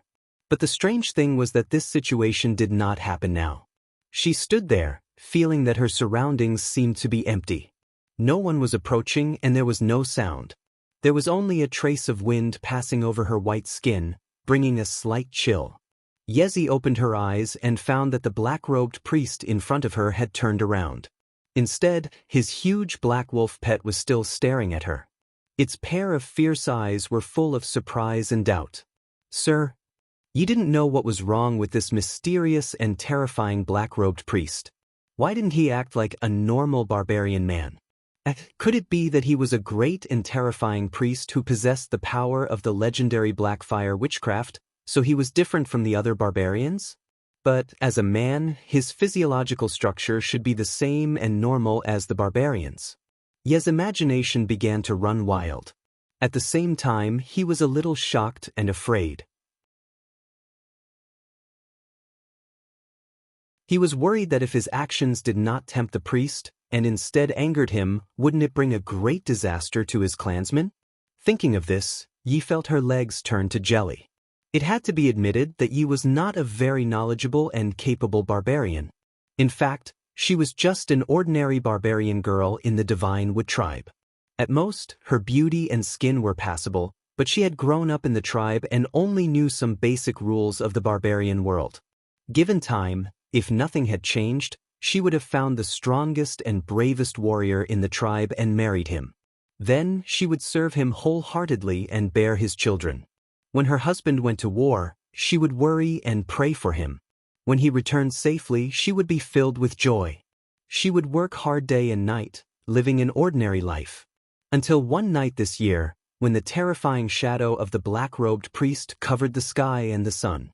When the terrifying shadow demon descended from the sky, the Blackfire tribe was invaded by the witchcraft warriors. Then, the Divine Wood tribe, which had lasted for many years, perished.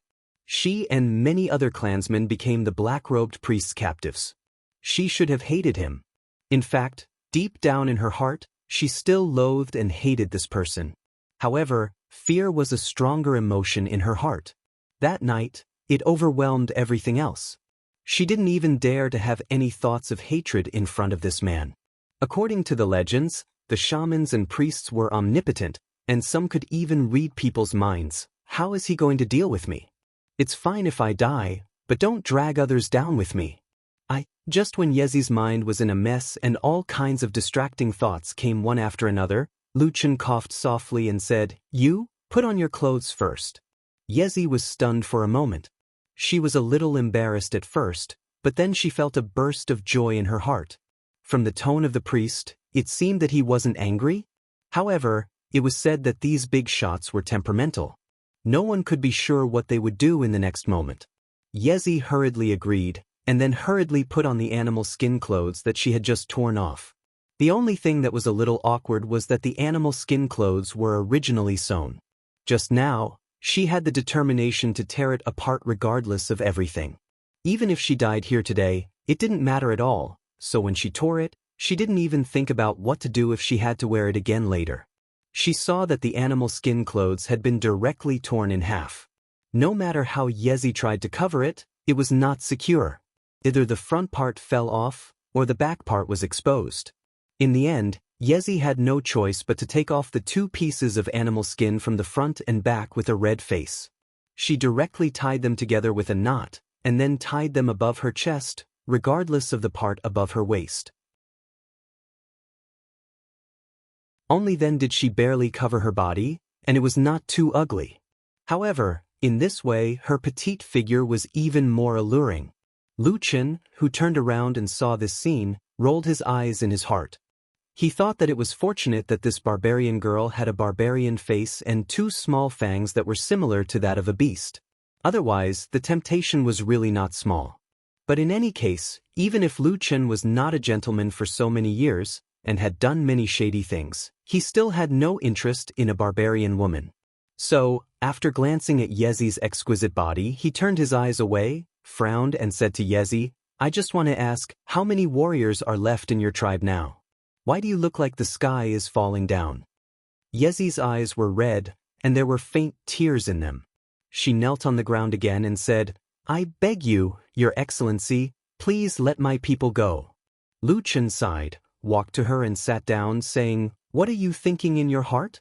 Tell me clearly."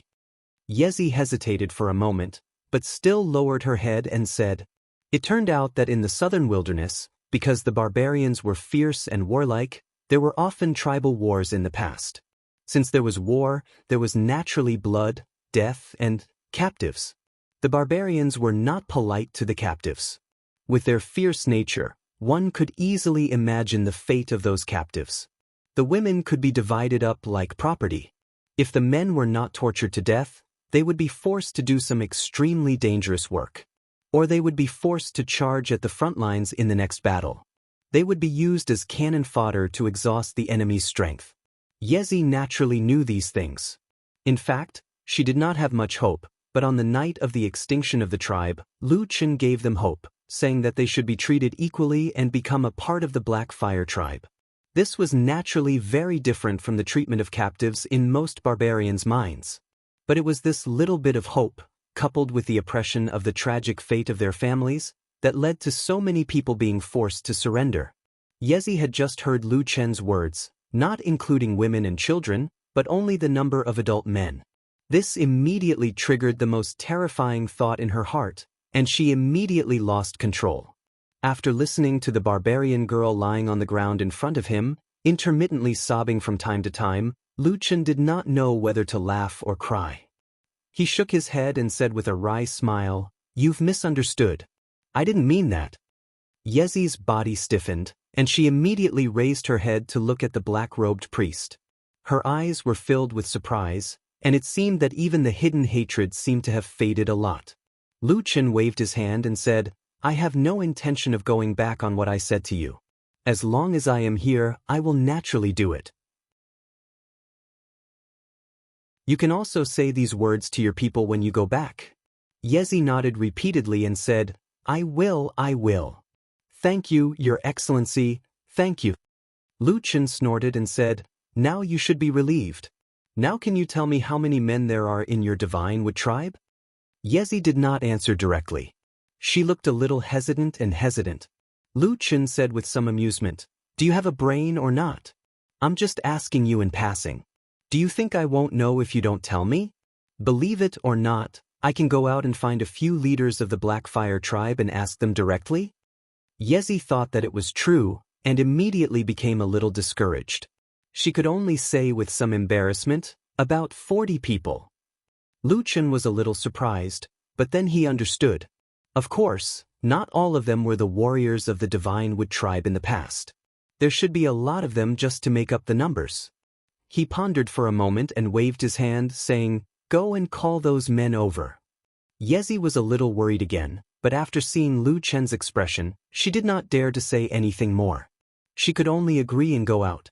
And after watching her leave, Lu Chen subconsciously felt a sense of relief. The burst of dazzling white just now was dazzling. It was really rare to see a barbarian woman with such good skin. At this moment, Hei Lang suddenly let out a low growl. Lu Chen glanced at it and said, "What are you doing? Behave." Atsu looked at him with a look of contempt. Lu Chen coughed dryly and turned around, saying, "I was stunned just now." "Stunned? Do you understand?" "I was stunned, so I didn't mean to stare." Lu Chen ignored it and walked slowly to the side. Then he muttered in a low voice, "I didn't expect it to be so big."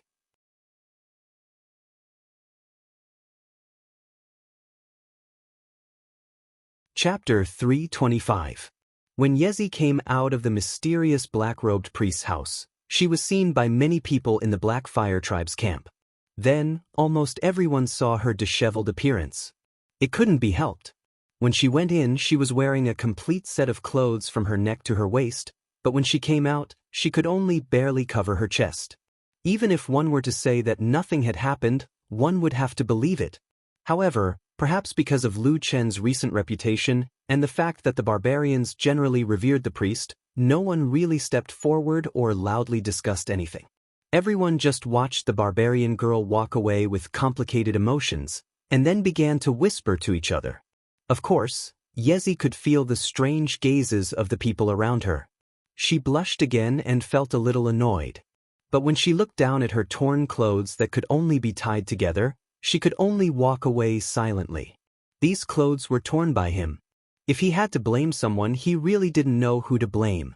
Just like that, she walked quickly with her head down, and soon returned to the place where the Black Fire Tribe had settled the Divine Wood Tribe captives. After being exterminated, they became captives under someone else's roof, and even their survival depended on the mood of others. The Divine Wood Tribe members here were naturally very sensitive. The news that Hui Yen had come to pick Yezi and give her to Lu Chen as a maid had already spread throughout the Divine Wood Tribe. So when they saw Yezi suddenly return, a large group of people immediately surrounded her. Most of the people walking in front were women, and most of them were slightly older. There were 1 or 2 old men beside them, and it seemed that they had some experience or reputation among the Divine Wood Tribe members. These people obviously wanted to ask Yezi if there was any progress outside, and if the black-robed priest intended to keep his promise. But soon, everyone's eyes suddenly fell on Yezi. Looking at the girl who was still fully clothed when she left in the morning, and now revealing her fair waist and smooth and alluring shoulders, while her clothes only covered her chest, many people's gazes immediately changed. After a moment of silence, a group of women rushed forward and squeezed the other old men and men to the back, surrounding Yezi tightly in the middle. In an instant, countless questions rushed into Yezi's ears. Yezi, what happened to you? Did that priest sleep with you? Poor child, that beast must be very fierce. Look, even his clothes have been torn in half. Does your body hurt? How pitiful. Come over here. Auntie will give you a hug. Yezi felt her head buzzing and almost dizzy, but she still heard some of the questions in the noise. She quickly replied, No, I'm fine. I really didn't. Sigh, such a good girl, she should have been married to our tribe's warriors and given birth to our children.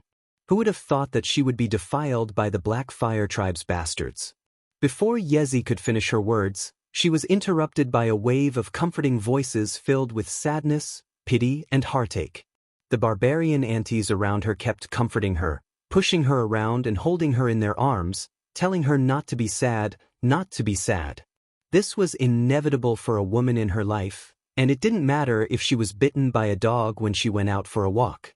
Moreover, now that the Sacred Wood Tribe had fallen into such a miserable state, they could only depend on the Black Fire Tribe. The black-robed priest's position in the Black Fire Tribe was not to be underestimated. Having a woman serve him was a good thing for everyone.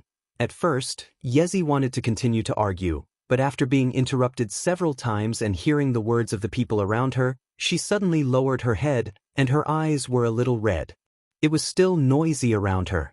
Everyone seemed to be comforting her.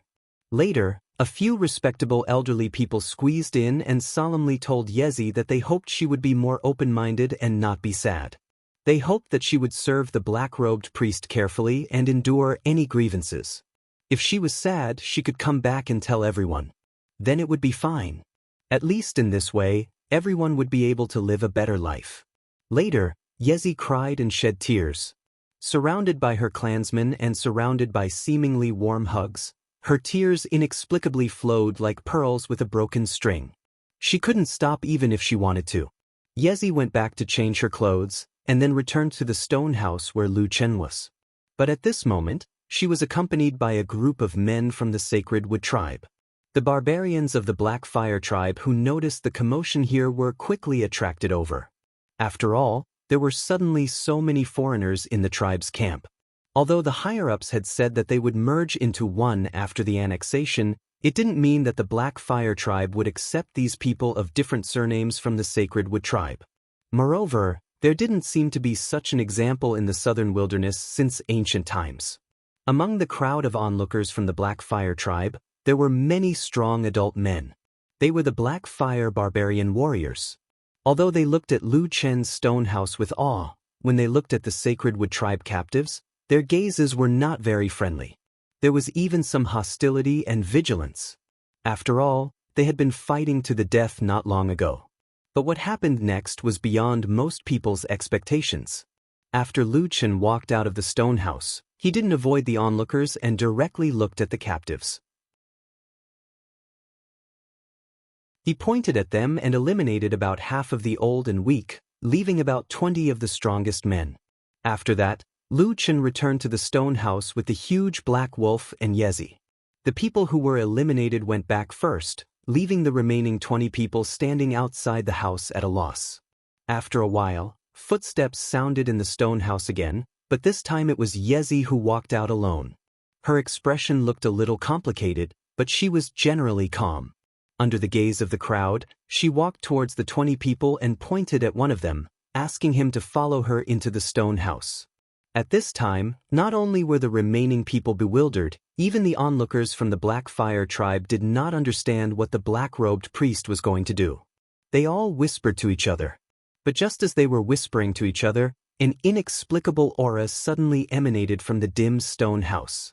Although it was not as exaggerated as the sky changing color, and although there were no abnormalities or obvious changes, everyone seemed to feel their hearts beating violently. Then, for a moment, the stone house seemed to be completely dark. It was shrouded in incomparably deep darkness, and in the deepest part of the dark shadow, there seemed to be a flame suddenly burning. No one could see the flame. It was just a feeling. Perhaps it was because the flame was black. Everyone quietened down and stared at the dark stone house. After waiting for a while, it seemed like a long time. Finally, the darkness seemed to slowly fade, and after a while, a figure slowly walked out. It was the divine wood warrior who was called in by Yezi. At this moment, the strong barbarian warrior looked a little defeated, and his expression was a little complicated. He looked a little nervous, a little worried, and a little excited. Moreover, he seemed to be relieved. All kinds of strange and contradictory feelings appeared on this barbarian at the same time. No one could figure out what he had experienced just now. And before the surrounding people could gather around to ask, another set of footsteps came from the house. Soon, the barbarian girl, Yezi, walked out again. After looking around expressionlessly, she pointed at another barbarian waiting outside and asked him to follow her in. When Yezi and the somewhat uneasy man entered the stone house again, the surrounding divine wood warriors immediately surrounded the first barbarian warrior and began to ask questions. The surrounding Black Fire tribe people also stretched their necks to get closer to them. They were also very curious. In the crowd, the barbarian warrior with a complicated expression was silent for a moment. Suddenly, he stretched out his hand and pulled open the front of his shirt, revealing his strong chest. Immediately, the surrounding people's gazes fell on his bulging muscles. Suddenly, everyone became silent. Where the crowd's line of sight could reach, there was now a totem symbol that was shaped like a blazing flame on the vital point of his chest. The totem symbol was completely black, deep and murderous, and it looked as if it would really burst into flames at any moment. That was the totem symbol of the Black Fire tribe. With the appearance of this symbol, there was a sudden uproar in the crowd further away. Several people, almost all of them warriors of the Black Fire tribe, cried out in surprise. In the middle of their foreheads, there was also the same rune. It was the same rune that Lu Chen used to cast the Black Fire witchcraft to demonize them.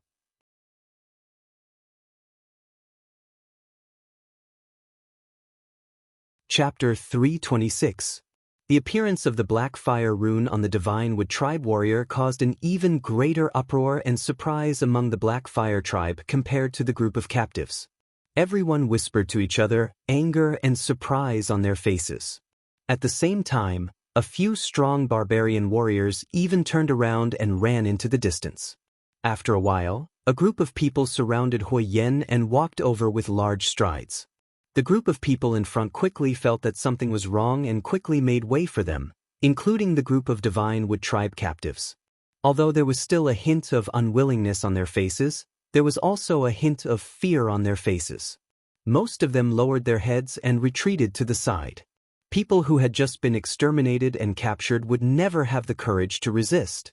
Moreover, when this group of aggressive Black Fire tribe warriors walked over, each of them looked like a fiend. At the same time, many people noticed that some of them had blades and axes hanging on their bodies, intentionally or unintentionally.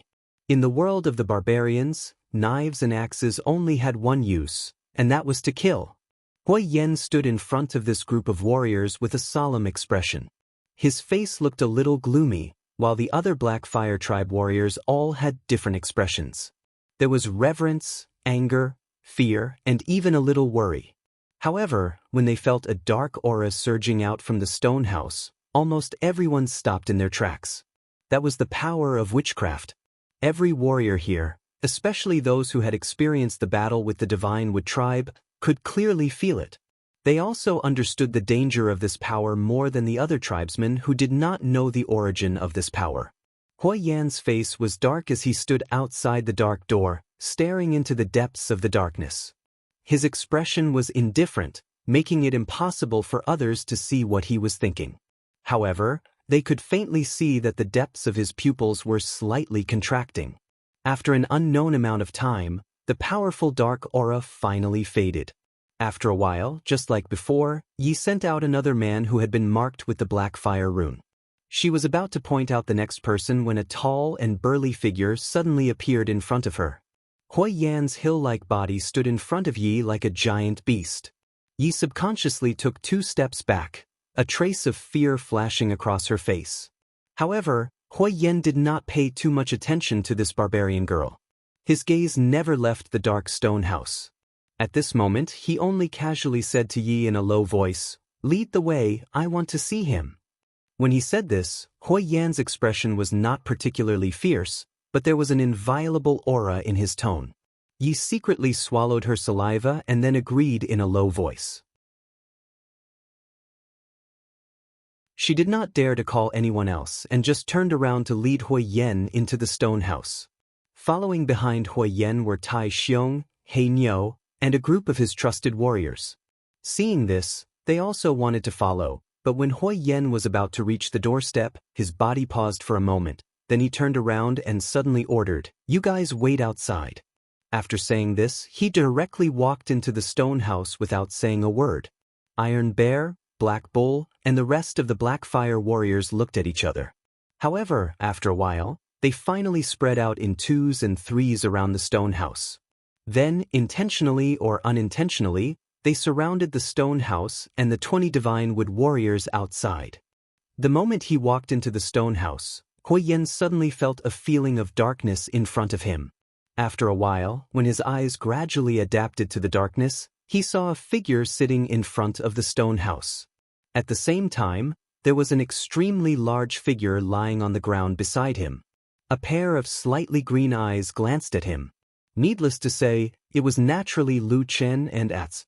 Yi walked up nervously and hurriedly, kneeling in front of the black-robed priest.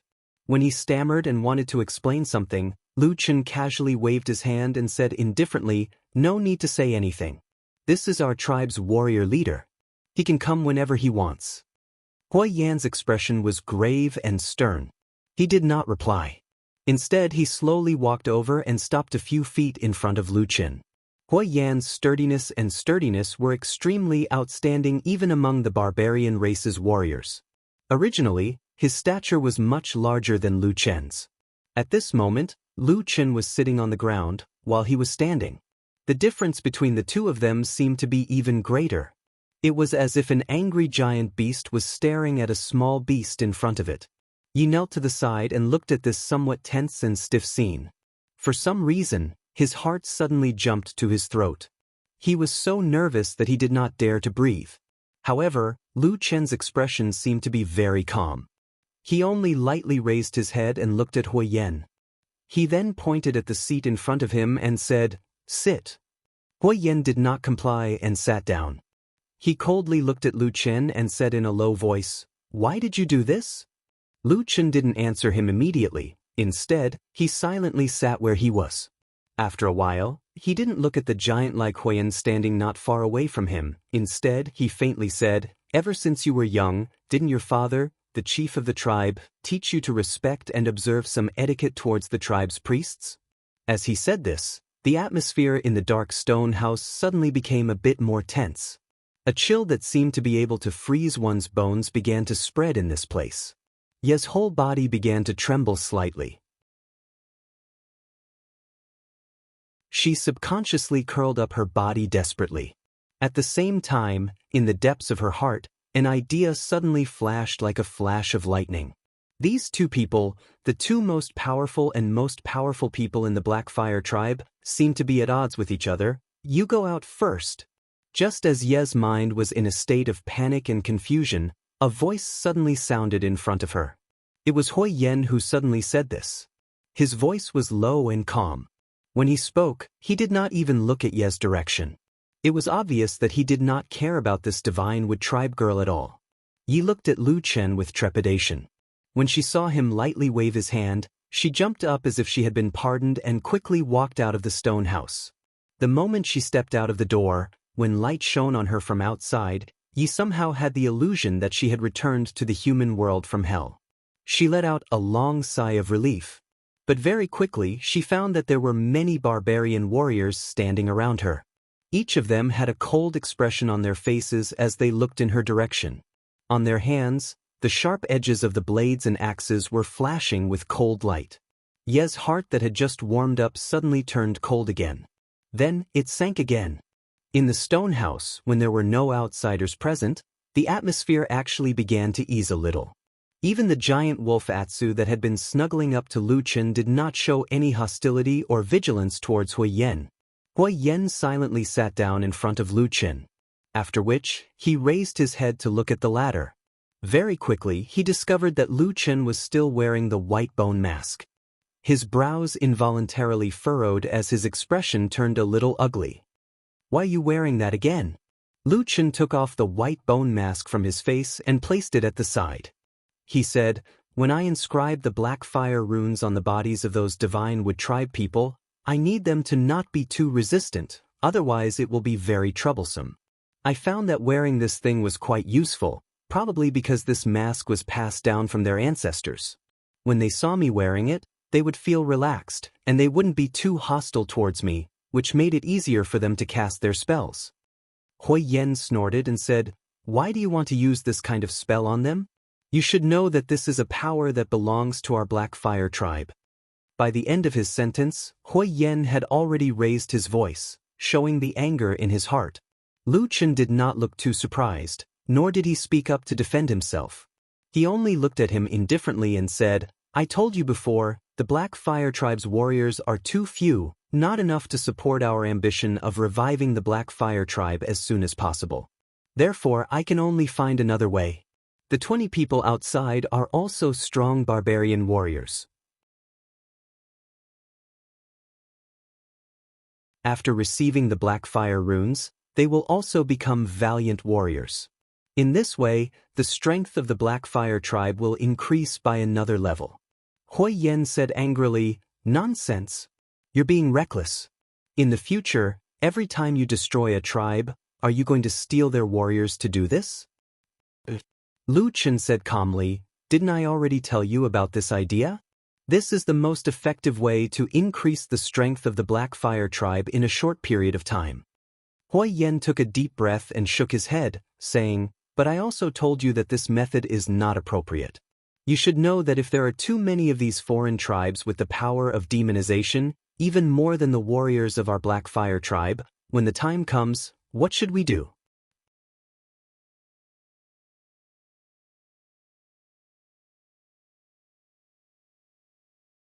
Chapter 327. Backlash. Lu Chen raised his eyes slightly and looked at the solemn Hui Yen. He asked in a slightly astonished tone. Hui Yen frowned and said, "What, am I wrong?" Lu Chen pondered for a moment and said, "You're thinking too much. Firstly, the demonization of warriors is a kind of witchcraft. If I don't use it, they won't be able to obtain that kind of power." Hui Yan's expression did not relax.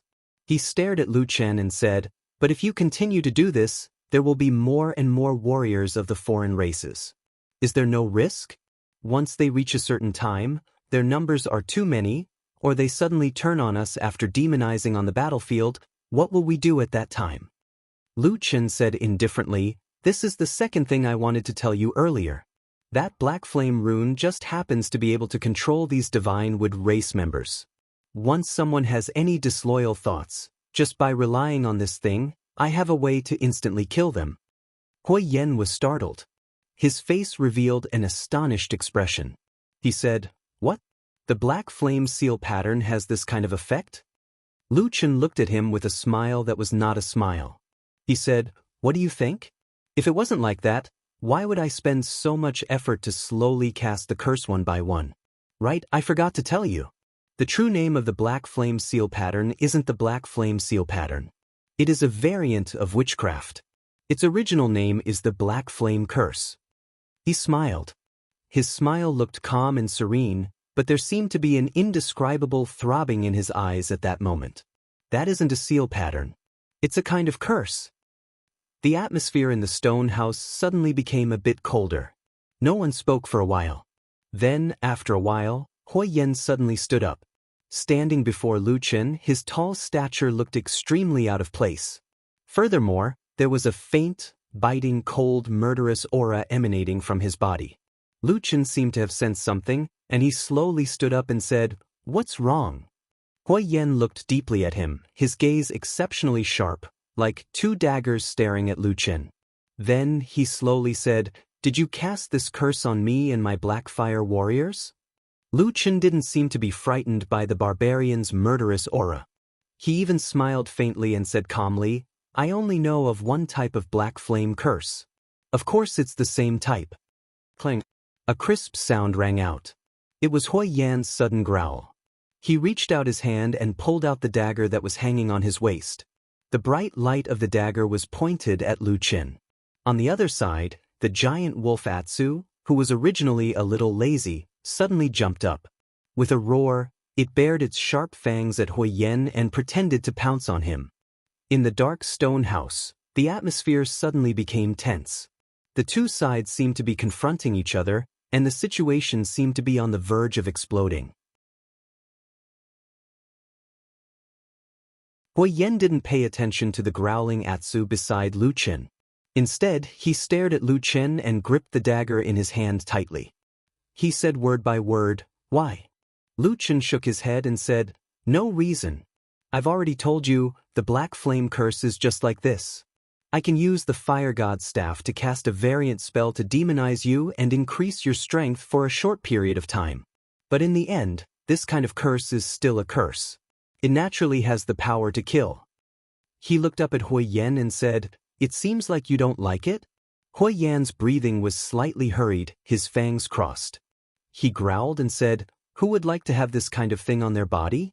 If that's the case, the lives of me and the other warriors will be in your hands. I can help you get rid of it now." Lu Chen suddenly interrupted him and said calmly. Hui Yan was stunned for a moment, as if he couldn't react in time. He looked at Lu Chen in shock. Lu Chen said, "You and the other black fire warriors, if you need it, I can help you get rid of this black flame curse. But correspondingly, you will lose the power of demonization on the battlefield." Hui Yan's expression changed intensely, but he still didn't say anything. Lu Chen looked at this barbarian man. A strange light flashed in the depths of his eyes. He said, "I think you're just afraid that I can control everyone's life and death. My power is too great, and I can even control the tribe? In fact, I still stand by my words. Your barbarian tribe is not worthy of my attention. I don't care about the things that you value so much. If you're afraid, give me the way to return to the north. I will get rid of all your curses now, then give up everything here and leave by myself. From then on, I will have nothing to do with your Black Fire tribe." Hui Yan looked at Lu Chen. Lu Chen didn't look away either, calmly looking at him. After a while, Hui Yan's expression changed. Suddenly, he turned his head away. The anger on his face quickly dissipated, and he slowly put away the blade in his hand. After a while, he said in a low voice, "Let me think about it first." Lu Chen smiled mockingly, then his expression returned to normal and he nodded. Hui Yen turned and walked out. Just as he was about to reach the door, he suddenly squatted down and turned back to Lu Chen. "Don't tell anyone about this secret." Lu Chen nodded and said, "I know." Hui Yen looked at him deeply, then turned and walked out.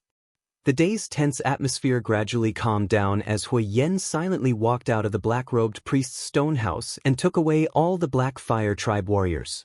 As for Lu Chen, he didn't seem to be affected by this matter. After Hui Yen left, he continued to summon people into the stone house and cast the mysterious Black Fire seal on them. No one knew what happened between Hui Yen and the black-robed priest in the dark stone house, or what they talked about. Iron Bear, Black Bull, and the other Black Fire tribe warriors were very curious about this. They secretly asked Hui Yen a few times, but Hui Yen kept a straight face and didn't say anything. With the help of the Black Fire tribe's powerful divine weapon, the Fire God's staff, the black-robed priest, Lu Chen, spent a day's work and finally cast the Black Fire seal on all 20 people. After this, the abnormally tired Lu Chen drove them away. He only said that he would send Yi to summon them again in 2 days, and that they would know what he was going to do next. This answer obviously didn't satisfy the 20 Divine Wood warriors, but facing the black-robed priest, no matter how fierce they were, they didn't dare to be impudent. In the end, they could only leave dispiritedly. However, many people secretly warned Yi to act according to the situation and try to find out what this terrifying black-robed priest was thinking. Yes, for this goal, they must do everything they can. Although they didn't say it explicitly, the meaning was very clear. Leaf also understood, but she did not seem to have any more emotional fluctuations. At most, she just nodded silently. Finally, after sending everyone off, she slowly walked back to the dark stone house. Ever since Lu Chen brought Atsu to live here, the stone house had never been lit with any torches or candles. It seemed that this mysterious black-robed priest was very disgusted with things like flames. When this thought flashed through Ye's mind, she couldn't help but be a little surprised. She thought to herself, "Your tribe is called Black Fire, and you worship a fire god. Why would the tribe priest hate flames and light?" But for some reason, when she left the familiar crowd outside and returned to this dark place, when the darkness and shadows quietly blocked the light behind her and the eyes of those people, Yi suddenly felt a sense of relief. She actually seemed to be relieved from the bottom of her heart. She was shocked by this feeling, and then she quickly felt a sense of guilt. She secretly clenched her teeth and scolded herself. "What's wrong with you?" A voice suddenly came from the front. It was the black-robed priest's deep voice in the dark corner. He still sounded a little tired, but he seemed to have noticed something. His eyes penetrated the darkness and fell on Yi. There seemed to be some light in his eyes. Yi was startled and quickly bowed her head. "I'm fine." "That's good," Lu Chen said lightly and then closed his eyes. It seemed that he didn't want to pursue the matter, or perhaps he had no interest in the feelings of these barbarians. Yi, who was a little nervous, was startled for a moment. After a while, she finally understood that her new master seemed to be too lazy to talk to her. She was a little embarrassed and a little cramped. After turning her head to look around, she wanted to say something but stopped on second thought. It seemed that she wanted to stand up and lean against the corner. Lu Chen suddenly said, "You sleep here." Yi glanced at him and found that the place Lu Chen pointed to was the farthest wall from her. She was relieved, but soon she remembered the important task entrusted to her by the villagers before she came here. Those eager eyes, so many people's hope of life and death, all seemed to depend on her alone, even if it might make her sink into the terrible hell to spy on the most terrible person in the world. Yi felt a little cold, but she still gritted her teeth and quietly cried for herself in the deepest part of her heart. Then she squeezed out a smile and slowly approached the black-robed priest. "Your Excellency, do you need me to serve you?" Lu Chen, who had closed his eyes to rest, frowned slightly and opened his eyes again. He found that Yi, who was approaching him, was trembling slightly, but it seemed that she had summoned up her courage and slowly reached out to untie her clothes. Lu Chen was silent. After a moment he said, "Don't smile. I think your smile is ugly." You're tuning in to the Han Li's Immortal Journey YouTube channel. Don't forget to subscribe and join us on this journey to catch the most captivating stories.